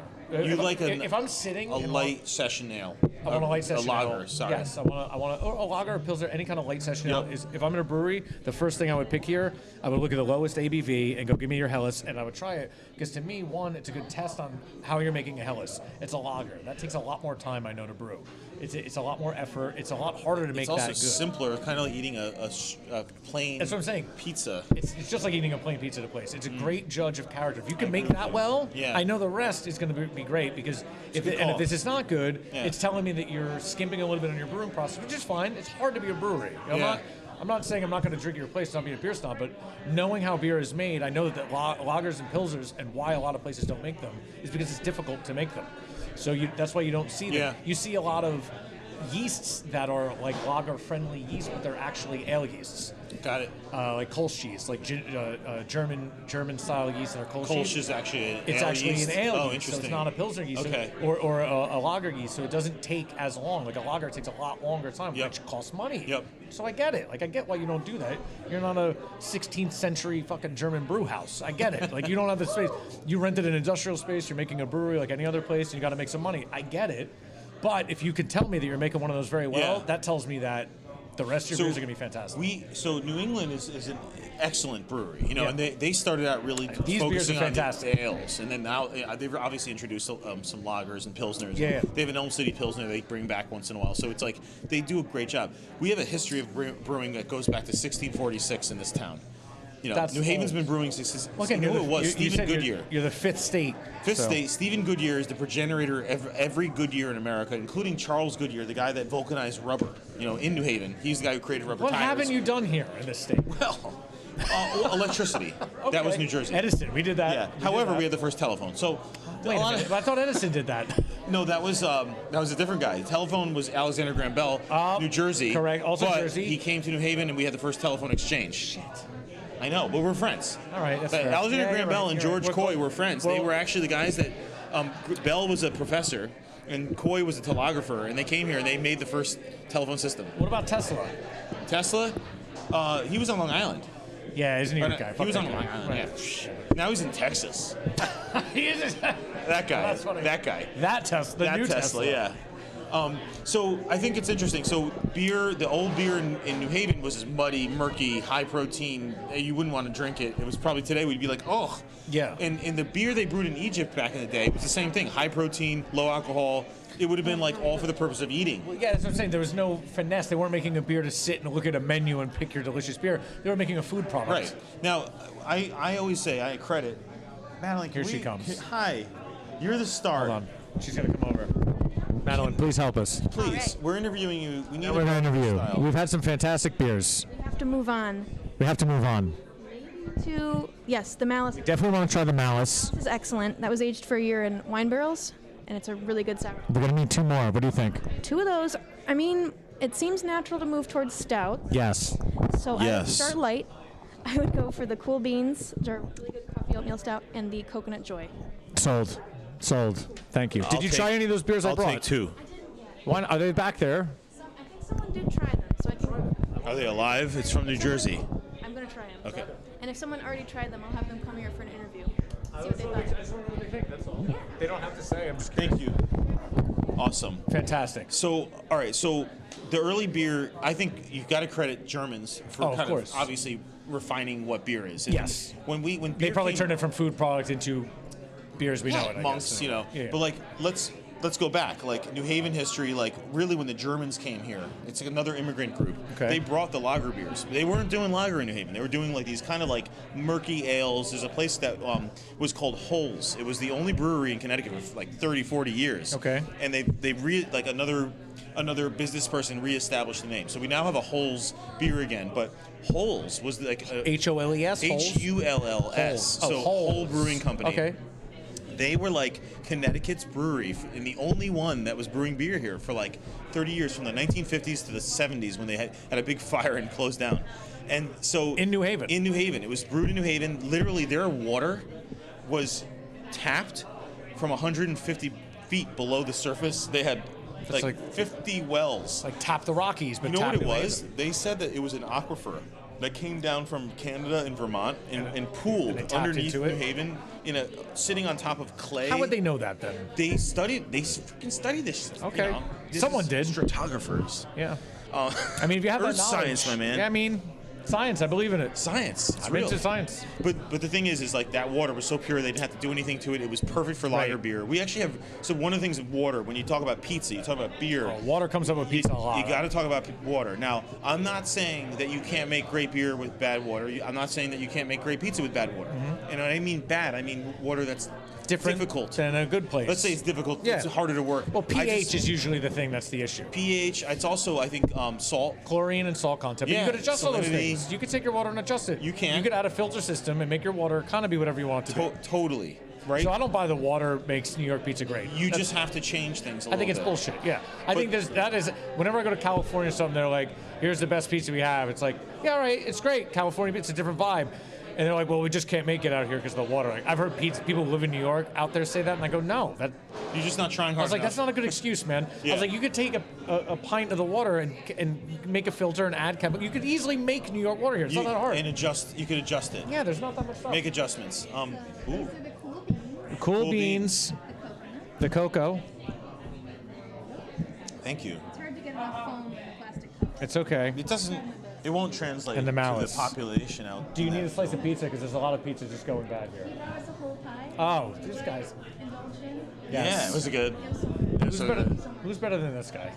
I mean, after that, no. I'm not sure. Probably you bringing the beers. Thank you. Thank you. Nice. I'm gonna try this malice. Yeah, I can't wait to try that one. I'm like, It smells so good. I gotta get through this one. All right, so Yes. one of the The water, like I was saying, the yeah, water. water is no interesting. excuse. But one of the things is that with water, with beer, like I get it. It's important. You need to dial your water in to make the right beer, without a doubt. Right. It's easier to make it with good water or whatever, blah, blah, blah. But that isn't I can't even say it, combining factor Yes. to why pizza and beer, it's the most important parts of them besides, like, say, the other I products. never you really put thought in. about that. The water is a huge percentage of what you're consuming with beer and pizza. Here's and the funny thing. Have you ever really had good pizza in Florida? No. Do you think of Florida for a pizza place? Never. There's good pizza down there, but it's not really I'm known, sure, right? but It's no. not really known. Yes. So, guess what? They make really good beer down in Florida. I've had fantastic beer. There's some amazing beer down Cigar there. City makes great Yeah, beer. man. There's like 3 other places. I can't think of the names. There's this little place in Jupiter that's making awesome beer. I've had great beer in Florida. Yeah. Yeah, there's so actually like great all of a sudden beer. you're like, whoa, and there's even like an outpost of Yingling that's down there. There's in Tampa fantastic area. there's fantastic great beer in Florida. It's funny you say that. So yeah. it's interesting how they can make really good lagers and really good ales, and you know the pizza's like people are like why, and the bread is sometimes you're like, what's wrong with your I bread? just think it's no one caring. It's just no one caring enough to do it. Like it probably requires a lot of work. If you're trying to make great pizza and you're going to get scientific about it, you know, you're going to have to really dial in your pH and your salt and your salinity. And you really need to have your water product dialed in before you even go to the next step. I have another question for you. Yeah. It just came up. Yeah. Your favorite shitty beer? High Life. Nice, good choice. I think High Life is probably it. It's a good choice. It has to be ice cold. Yeah. There's a pizzeria down the street that has the coldest High Life in New That's Haven. probably my favorite shitty beer. Okay. Like, it used to be Yingling, but they don't sit well anymore. I hear what you're saying. High Life, I think, like in the summer, it's out of a cooler, like literally dripping Oh, ice God. cold. It's like, that's probably my favorite shitty It's beer. the champagne. The champagne of beers. I mean, it's champagne of beers. I don't think there's anything else that's like, that. I buy that. I'll buy like a case of that and keep it cold, in case You know something what good I runs like? out and you could crush it. I like Genesee. Genesee's good. I like it. Genesee's Genesee good. lager. Genesee's good. Pepe's serves it on tap. I'm not gonna be mad at Genesee. That's a good one. Genesee is good. It's family run. It's the real deal. It's not part of a But conglomerate. again, if you're in some backwoods state anywhere and they have a local one like that, I want that. I want that one too. that. I agree with you. I used to be in a band. We would tour. I go to these states, and I go to these states. You go to these shitty bars, and I'd be like, I don't even know what that beer is. They're Give like, it to me. Give it to me. Like, this Yeah. is garbage. It's great. It's just you Yeah, know. I like the local ones. I wish we had. So we have a Holes that's back. It's not the same, but it's like I like the idea of going to a place and that's their beer. That's their it makes beer. me happy. Yeah. I mean, the craft brewing thing blew up, and I'm sure here, just like in New Jersey in the past 10 years, like insane. These guys were one of the first. Literally, they're the oldest brewery in Connecticut because Right. they're one of the first to jump on it. New Jersey, I remember I started homebrewing with my friend, I don't even know how long ago it was. And literally like a year or two after we started doing it, I don't know, we'd be like every 2 or 3 months get together and homebrew. 2 or 3 months after that, like a brewery was opening up in the town next to us. And I was like, oh, that's cool. Let's go talk to them. We went and talked to them. That was cool. And then like 3 months after that, there's one opening in another town. 3 months after that, another town. And then before you know it, every town by me has a brewery. Yeah. Which is what Completely it used to be like. Apparently, like Yep. it used to be. Whatever town I'm in, I'm drinking what was made down the street, which is it's cool. Actually, I kind of like that. We interviewed German people. They'll tell you the same thing. They grew up in Germany. Yeah. Every city had its own brewery, a different style of That's beer. what I'm saying. And that's what you That's like. what you drank. Yeah. Yeah. I mean, and I love that. I love that kind of thing. And it's almost like an oversaturation. It's almost too much. So if you talk to someone who loves beer, they're like, oh, what kind of beers can you bring me from New Jersey? It's like, I can bring you all the beers, man. It's like, and some are good and some are bad, but I'm going to bring you what I got next to me. But there's no and that's old cool. school beer left in New Jersey. Is that There's right? a handful of breweries that have been there for a long time, but nothing of note that I'm going to say this is like a New Jersey style brewery. But you know what I'm talking about, like not only like an old school like of a that. Pabst or No, like a because I there's feel none of like that. what we're left with. Budweiser, like one of their biggest, oldest production facilities is there. Okay, But we know that they were they started out in yeah, they're not. St. Louis or whatever. They have an so old production facility that's been there for a long time. I feel like Milwaukee and St. Louis they took over obviously, and then you have like the Colorado one that's like we didn't have until the '60s. Yeah, I don't think there's anything in New Jersey, and maybe I'm gonna get punched in the face for that, but I can't think of anything. Well, I can't think of it either, and like I think of Yingling. Yingling is the that's longest that's running, Pennsylvania. oldest Yeah. brewery in the country, right? Independently owned also, Pottsville, yeah, they didn't sell out it's like, either. It's like family run, and they are. I mean, you think about what they've done. Like they've had opened more breweries. I mean, and it's impressive how they could be so widespread and still be I independently was so owned. obsessed with whatever them that means. before they came to Connecticut. I was like, I would go and try to like sneak it back into Connecticut because I was like, this is so good. And then It they just came here. It doesn't drink as good to me anymore. I used to crush them all the time, no. and I don't know, something about it now. It just doesn't. It's different, man. Something's different. It's different. No, for me, it's different just because I think I overdid it. Maybe. I mean, that might be it. It might be a threshold. You could only drink so much Yingling. But you have to give credit back to Jim Cock. Oh, for sure, Jim dude. Cook. He's Boston- the one who, he started the craft industry again. out of his Him station and wagon. whatever his name is out in Sierra Nevada? Sierra Nevada. I think those are the guys that their guy really here- are champions. Marty here at New England Brewing, he used to work for Sierra Nevada. Yeah, Sierra Nevada Pale Ale, and I said this at the California show, I think I did, is my favorite of all. If you just say, like, what is the beer that you want I was to going to just- ask that next. But if you just want a beer that's in your fridge all the time, it's either that or Yards Pale Ale. Those are the two American-style pale ales that I just want all the time. Sierra Nevada was like college. You know you're going to have a good beer if you're going to have a Sierra Nevada in college. But You're you know like, what "Wow, it that's a is? good beer." That beer hasn't changed. has That's not the changed. same beer that I've Same had. label. That's the same everything in the past 20 years I've been drinking it. Totally. Now, I remember the first time I went to Colorado, Fat Tire was there before yeah. New England was huge. Not New England, before New Belgium Brewery was huge. And that beer, to me, I loved it because it was Yingling, but like craft. It was like a little more Yep. biscuity. There's a lot more depth of flavor. I was like, oh, Fat Tire. Breckenridge So good. Brewing, Breckenridge. oh my God. But then New Belgium Brewery blew up, and Fat Tire you can get everywhere now. And to me, it's a completely different beer. It just doesn't taste the same. I don't think it's my palate. I think they just changed it so they can make it larger, which is fine. And it goes to back to what we were saying. How do you take this one thing that's great and monetize Right. it, and then you ruin it? Generally, you ruin it. Generally. Now, interestingly, all right, so here's an interesting thing. The new way of brewing beer is through these, like, contract brewing, right? Yeah, for sure. So we It's very have big. the 36th largest brewery in Connecticut. Okay. This little tiny state called Two Roads. I've Two heard of Roads Two Brewing Roads, is yeah. everywhere now. Everywhere. And I mean, there's so much Two Roads by But they me. contract brew Lawson's Liquids, which Okay. means Sip of Sunshine IPA. Some of the best beer. Some of the best. Lawson's is unbelievable. It's right, and we now in Connecticut, this little state, just like in New Jersey, but we have like every little town is making amazing beer, and So Lawson's contracts out of Two Roads? I didn't know that. they contract brew there. Yep, a lot of them Lawson's do. In fact, is- that's why they're the 36th largest brewery because they contract brew with so many different breweries. Well, that's why I can get Lawson's by me now. That's why. because I used to Makes not be able sense, to. because you're drinking it. Yeah. That's why. I mean, I've had it in Vermont, and I knew of it then. Yeah. I mean, I have friends that travel to Belgium and bring beers back. Like, I have some hardcore beer friends. And when I was in Vermont, they said, trust me, go here and drink this. And I went, and I was like, oh, Lawson's it's a whole other world. That and Hill Farmstead up there. Okay. It's just a whole different world. Like, that's a new league of beer. Like, even classic stuff, like a Pilsner. You go there and just drink their Pilsner. You go, oh, there's another tier of game being played here where these guys have figured out how to make Yeah. like even Lawson's. Like, you just drink their Sip of Sunshine's fantastic. I'm trying to think of the other one. Anything they make, literally anything I've had from Lawson's. It's nice when you can find a brewery that everything they make you like. And that's Tell you, rare. Hill Farmstead and Lawson's, both from Vermont, are anything they touch. Anything with that label, I'm just gonna buy and Yep. drink. Yep. I'm confident it's gonna be good. I don't care what style. It doesn't There's matter. another I'm one, I into think it. it's called Collective Arts. I've heard of here it. in Connecticut. It's like, they're very expensive. I mean, you buy one can at a time, it's like $10. It's a and thing. You're gonna have a fucking really good Yeah. beer.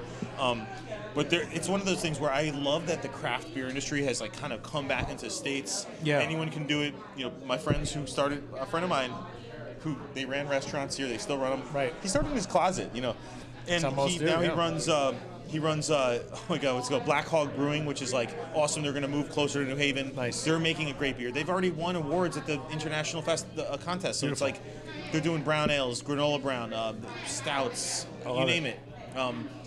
It's hard to make good beer, man. I mean, you know, it's one thing to open a brewery and get all the capital to buy all this great equipment we're looking at. It's very difficult. But then, that's really good. I'm like, hello. You know, and then you get someone to run it and make beer that's like drinkable is hard. And then to make it great is, And you know, keep it so great. hard. And keep it great is the hardest thing. Consistency is Yeah, the man, hardest thing. I in these completely breweries. agree with you. So Rob, who was walking around before, is the guy who started this brewery. Consistency is the He's hardest still thing. here. I'm glad you said that. Now, Rob Leonard, he started brewing in his closet, Right. in his garage. That's how most literally brewers down have, the yeah. street. Right. He was renting a little place from the Parati family. The Paratis ran a restaurant that just got torn down finally after 20 years of being closed. It's old school names. This is the Flats. This is where the Italians live. Okay. Rob Leonard actually brewed beer in a rental property where Frank Parati grew up. Eventually, we opened up a brewery in Norwalk, Connecticut, and then moved it to Woodbridge here about, 30 years ago. Right. So, and then moved to here. They've been here for like maybe, 8 years, 6 years, something like that. Damn. They're gonna find a bigger place. They are so busting out of the I'm seams shocked. here. It's a Wednesday and this place is pumping. Oh, they're busting out of the seams. They can't keep up with the demand on the brewing process. Like And that's a fairly large brewery in there. I mean, they there's a lot cannot of keep up with equipment the in there. demand. They're looking for a place that's literally 10 times the size. But that makes me so happy, though, that these small, even by me, the smaller breweries that have less stuff than this, the same thing. They're just like, look, if we had all the money in the world, we could supply everybody. Like, people don't stop buying our shit. That tells me that they're selling beers to bars around here, even in COVID times, but outside of COVID times, the demand is high.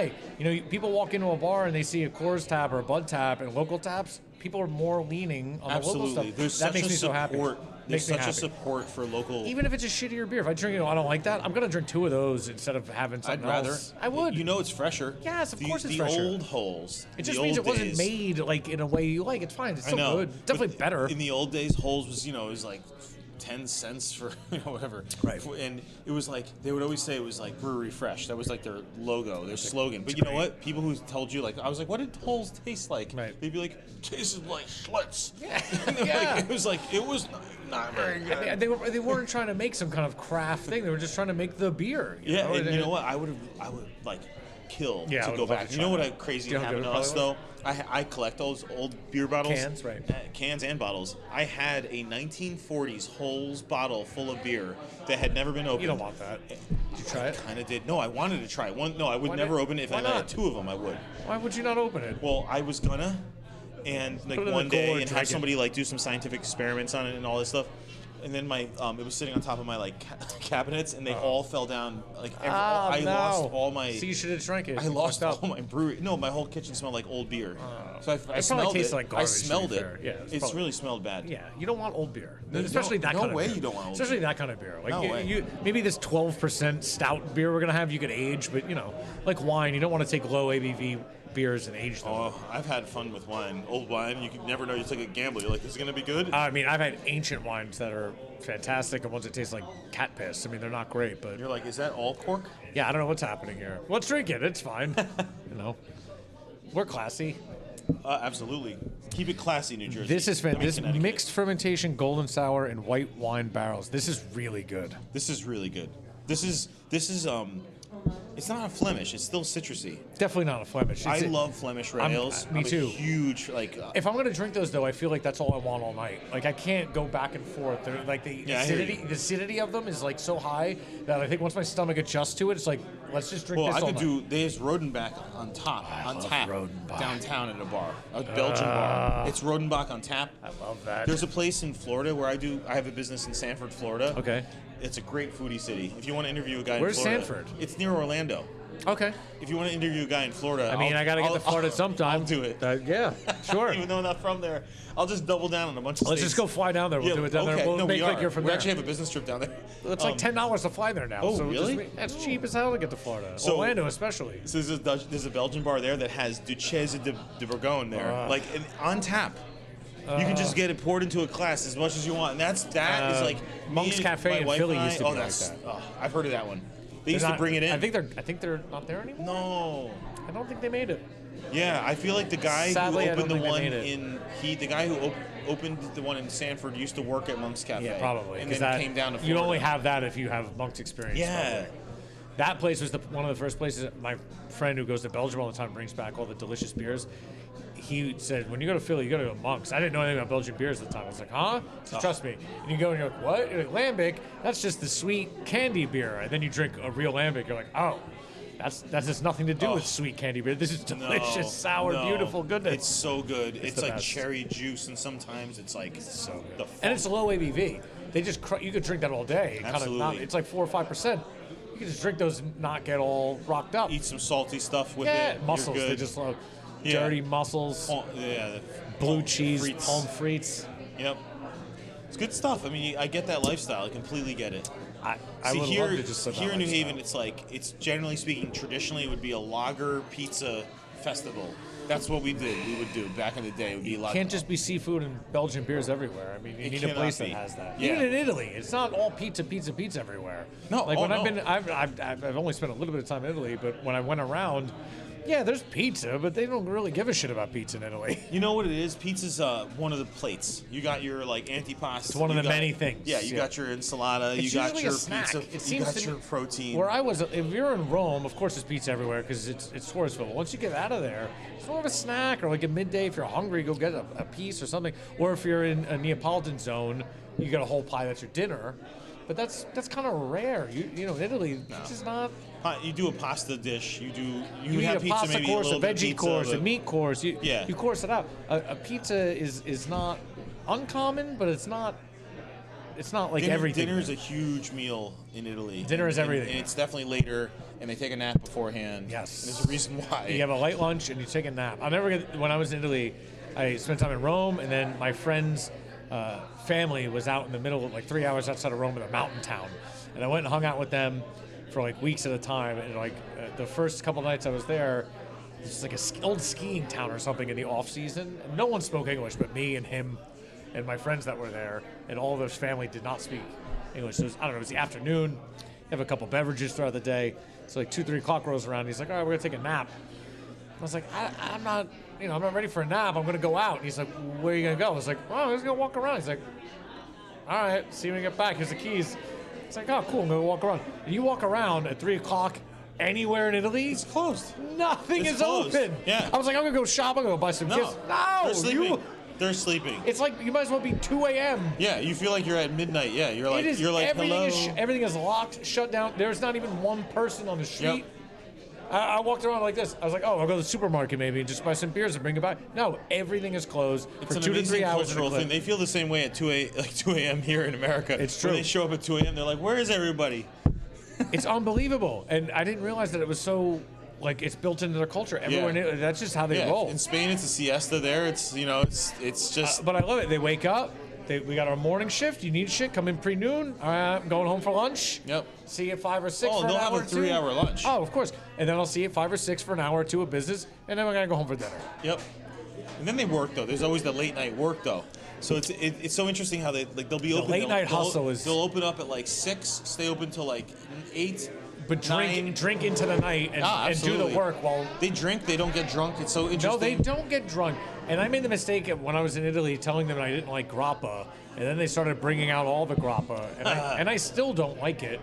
But I drank a lot of it. You don't like it? Have some more. Hey, well, they're like, try this one. And I was like, it still tastes like gasoline, dude.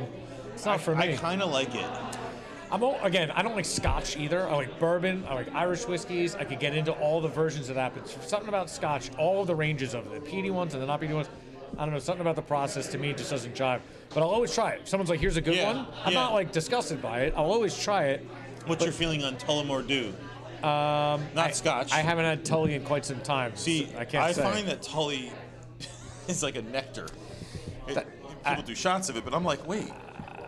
I mean, I just drink Jameson. I feel like if we're gonna drink that, I could drink Jameson by the cup. Like Yeah, it's see, nothing, that's how I you feel know? about Tully is even better than Jameson, and like it's like more. Maybe. It's more like rounded in a way. I had a fantastic Irish whiskey recently, Naphog Castle or something it was called, and someone was like, "Oh, this is like good Jameson." I was like, "Well, I like Jameson, so let's see what this is like." Jameson to me is like only great. It's not great, but it's something that any bar you go to, like in America, they're gonna have it. It's consistent. You know what you're getting into. True. And they're always gonna have it. Yeah. So when I was like touring and you go to a new state, you could go to a bar and be safe by ordering a Jameson, and then maybe finding out what was good to drink. You could always be safe. I know They're not watering down the Jameson. They're not changing it out. That's one no, thing you know. that's what I'm saying. It's a very consistent product that you're gonna get anywhere. So How about Powers? now there's an argument. Clontarf. There's an argument to be made that these are better Irish whiskeys, and I never sat and beat them. Jameson's what I had, and I started on. I know. It's interesting. Now, Dead Rabbit, a fantastic cocktail bar in New York City, arguably, I think they've won awards for being the best cocktail bar in the world or whatever.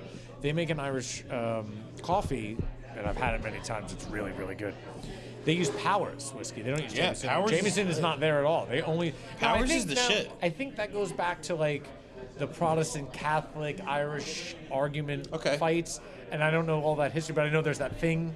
Well, Bushmills was like Protestant territory. Right. I know so that. isn't Powers involved in some way? I don't even know, honestly. You know that Catholic or the Protestant fight in Ireland? Yeah. I think all of that has a part of that. I'm sure it So I does. think certain people say we drink this, certain people say we drink this. Sure. I don't know the details. I don't know We what can't side get I'm to that. aligning with. I just No. drink Jameson because when I go to a bar, they have Jameson, so I just stick with it. No, Jameson is like the tried and true It's a corner. Irish whiskey. It's better to me than drinking. I know I could go to a bar and I could always order Jack Daniels. I don't want that. No. I could go to a bar and get like even Jim Beam. You can't get everywhere. Jack they usually have. Jim Beam you're not gonna find everywhere. Wild Turkey. Wild Turkey's Wild Turkey's pretty good. I like Wild Turkey. It's pretty good. but not everywhere. Jameson Jameson is pretty up there with Jack. Like they're Yeah. always gonna have those two Yeah. things. In the middle of nowhere, America, you could go give me a Jameson, they're gonna give it to you. So for survival, I drank Jameson for a long time. Probably better than eating their pizza. Definitely better than eating pizza in Minnesota. Somewhere. You don't want Minnesota pizza, that's for sure. I don't. Maybe I'm sure there's someone making great pizza in Minnesota. I bet there is actually Somewhere. Neapolitan craft, maybe some Sicilian Detroit style right now. Now, I love a Detroit style. I was making, we're going to talk about pizza maker for a little bit. We'll derail, it's fine. So I was making those focaccia pizzas, right? And I would make big sheet pans of pizzas. But I started getting smaller pans and making Detroit style pies. Now, I wouldn't use the cheese. They use a specific kind of cheese, I think, in Detroit. I can't think of the name, but I couldn't get my hands on it. But I would use the normal kind of like low moisture mousse. And They do a Wisconsin block. curd. They use like a curd It's kind like of a vibe. block. Yeah, it's something different, So right? it's harder to get, and I just didn't fuck with that. So I would just use the low moisture, like a Sicilian pie. I would make like a Detroit size Sicilian pie, but try to get that cornice and that crust, with the cheese. And I made some great pies with that. And I would do it, this is like a whole neo style, because I would do it like this, where I wouldn't cook the sauce, because the pie cooks for a long time in the pan. So I would do a pre-bake for 3 or 4 minutes just to set the rise, Yep. so I didn't interfere with the height. Sure. So as soon as it popped up, I'd pull it out, sauce it real quick, Sure. throw it in, Yep. and then hit the cheese in the last 5 or so it didn't blacken. There's a great pies, man. And I don't know if that's Detroit style, neo-Detroit, I don't know what we're calling that. Honestly, because Detroit style is basically like what we call a Sicilian style, It's very, it but with the derives from sauce it. on top, But even so, that could be a Detroit Sicilian style. I mean, they call it upside down in New York. I think all that stuff is very blurred, and even like a grandma pie is very loosely determined. Like I feel Who's like your that, grandma's? That's like, hey, my grandma made it this way. My grandma made Well, it that's that what way. I'm saying. Exactly. Like that Sicilian pie we had to me is almost like a grandma pie because it was thinner. It was more on the thinner side than thicker. And if there was sauce on top, I would just call it a grandma pie. It was hard for me to call that Sicilian. If you go to, To like, me, that wasn't You Sicilian. go to like a place that's making Sicilian, Benny's in New York, Sicilian Ray's pie in New has York, got to be 2 inches thick. It's got to be. Spumoni Gardens. It's spongy. It's To the gotta be- point- I feel like it's got to be I spongy. agree. Crispy on the bottom, spongy. now Then the to- sauce soaks in. Now, for some reason, he said he was going to make it thin. I don't know the bit. Maybe he should be here talking, defending the pizza. I don't know. Hey, if he wants me to come to Jersey, I will. He'll gladly talk to I you. will. He'll talk your ear off. I know. I'll listen. I'll probably actually ask him all about his family history because I love that stuff. Dude, he's there every day. He'll gladly talk about I it. love that stuff. And honestly, like we're a think team of us are building a bigger story. With Scott Wiener, like we are building a bigger story. Of Bring American, me in. I'll be a American New pizza Jersey guy. history. I'll help you out. We're here to working help. on stuff. I'm here to help. Yeah. But he'll gladly. He'll gladly talk to you, man. He'll talk your ear off about his whole family story and everything because he's love it. obviously got story. It's awesome. I can't tell you his story, but again, I said, give me your 2 best pies to bring to New Haven. We're eating New Haven pizza, and he said, this is what we're bringing. I was like, all right. Bam. I was like, I'm not gonna argue. I'm not gonna tell you what I want. Because I would have got like a sesame crusted pie, because that's like a unique thing that he does. I would have been shocked. Because that's like a thing. And then the Sicilian pie, I don't even think I've ever had there, but he said he's gonna make it thin. Whatever, it's fine. Like, it's great. Hey, I don't know, man. it's like I had to make a similar decision. Hey, what am I gonna get you? You And can I only think- bring so many pizzas. Yeah, and I think what I wanted to do is just show off what I love. That's important. So I'll eat the shit out of that potato pie all day long. I'm happy. Those are yours. Well, these are yours. I don't know what to tell you. I mean, I'm not bringing home 12 pizzas. What do you want from me? I have friends. Yeah. I mean, you gave me 12 bagels, or 13, however many. I they mean, you bring. can hand those out to people here if you want. A dozen bagels is a lot of bagels. You can freeze I them just too. They want freeze well. They do I know. freeze I don't well. want them to sit out for too long because You're good you for a don't day, but you could. I mean, they made those today, so you can freeze them It's easily. awesome. Yeah. I love that. We used to drive into New York. My family, they all lived in New York, different areas, and we used to go to H&H Bagels and grab them fresh. Yeah. And you eat one on your way out, and The you're best. like, oh, it's so. The best. Well, that's a good thing about a bagel versus a pizza, right? It's like a pure product, like fresh out the oven. It's beautiful. You don't want to toast it, but even the next day, that's when you toast it. It's still really It's good. still really good. Different product, but still Yep. very good. Yep. And some people say, oh, I have to toast. It's like, no, you have a fresh bagel. We don't toast a fresh bagel. I'm sorry. I understand. I respect that. I love a toasted bagel. When love a toasted bagel as well. started, they were like, we don't toast our bagels. Partly because they said it's fresh. You don't need to. It's just really good. But I think it's also that they didn't have a toaster yet. That's fair. But you define really fresh. don't I mean, need what's to. fresh to you might not be fresh to me. Like, if you're pulling out, like in Montreal, you go to those places, they're literally pulling them out of an oven, dumping them in a trough, and just grabbing it and giving it to you. You're eating it literally out the oven. You go to a bagel place, they make them, they put them in the thing. Yeah, they're like 2 hours fresh, Right. which is pretty goddamn fresh. Right. But it's not out the It's oven not fresh. hot still. But baked goods, like every 10 minutes kind of makes a difference. It kind of does. And pizza's a funny thing where you're supposed to really eat it right away. Well, You're supposed to. The tomato pie and the potato pie probably hold up much more than anything with cheese because the cheese starts to become a different Rubbery. product, and then your mouthfeel gets a little bit different. The crust obviously changes, but there's a lot of factors with pizza because you're talking about different ingredients. A bagel's pretty solemn, so It's true. you have a range in what you like. No, it's true. It's true. But there's a lot of forgiveness. You can eat a 4-day-old bagel toasted. It's beautiful. There's nothing wrong with that. especially with good toppings, that kind of adds some moisture to it because it dries out after Super the delicious. time. I forgot. I just told him to make a mix. I don't even know what's in there, but I smelled everything. there's definitely everything. There was a sesame, there was a poppy, But then we're doing good. probably an onion. That's all you need. Yeah, It sounds like they're all in there. I'm happy. Good. Thanks. Yeah, of course. I'm glad. Well, thanks for doing this. This is great. Thanks for coming to Connecticut. Yeah, of course. Connecticut's fantastic. Should we wrap this? I guess we should wrap this. I don't know. It's been 3 hours. Yeah, we should stop it and then we can finish up and hang out and not talk into a microphone. Hi. Yeah. Hi. This is us. I'm from Connecticut. Colin, this has been great, dude. Thanks so much for talking, was my buddy. pleasure. This is It was a fantastic. lot of man. fun. I'm so glad we linked up and did this. Come to New Jersey and we'll do this. Billy we'll do this Vegas. again. The man, the myth, the legend. The man, the myth, the legend over here. Pizza expert extraordinaire. I just eat a lot, talk a lot. Fantastic. Thanks so much, dude. My man, you got it. Kill it. Ah, boy. How about all that pizza talk? Holy hell. How great was he? Am I on here? I don't even know what's going on. Jesus Christ, I feel like I haven't been here in hours. It's a good 2+ hour interview with Colin there. It's pretty dope. Colin Caplan, I love you, buddy. That was so much fun. It was great to watch it. Answer the questions about it and stuff. That was super cool. Great to get up to New Haven. Great to hang out with him. Let's get the Vinnie Mac shuffle in here since we're still in Connecticut. Oh man, many thanks. I don't know what else. I mean, there's nothing else to be said. We're long here. We're long. I think we covered a lot of the bits and the bites of Connecticut. We went definitely deep into New Haven, and we barely even scratched the surface. We could have went so deep. All right, let's see the schedule. Come on. There you go. Bust it up. Boom. Week 7, Connecticut, in the books. Lock it up. Next week, Delaware. What the hell are we going to do for Delaware? I don't think we're making an off-site trip to Delaware. But it hasn't been ruled out. Well, I think that's about it. I think we could wrap this up. What can we say about Connecticut? Connecticut, you're great. You have fantastic pizza. You have fantastic people.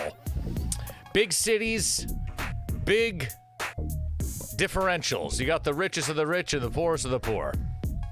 Some beautiful beach towns. Allegedly, you have Lobster Rolls. But we didn't get to them this time. Sorry. We crushed all the pizza. In fact, I've eaten so much pizza in the past 24 hours from New Haven and New Jersey. I don't think I want to see a pizza for some time.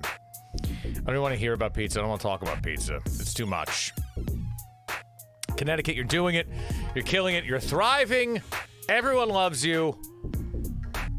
I think you're fantastic. Thank you so much, Connecticut. Your state flag is bizarre. We talked about that already. I think we hit all the points. Join us again next week for Delaware. Don't forget, you can watch all of the full episodes on YouTube, RebelVisionTV's YouTube channel, on bitsandbytes.us. It'll bring you right to the YouTube channel. You can subscribe, comment, like, do all those things there, you know, all the internet things to do.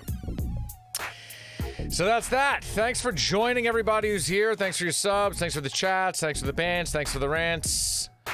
It's been great. You're great. That's been Connecticut. Next week, week 8, Delaware. See you then.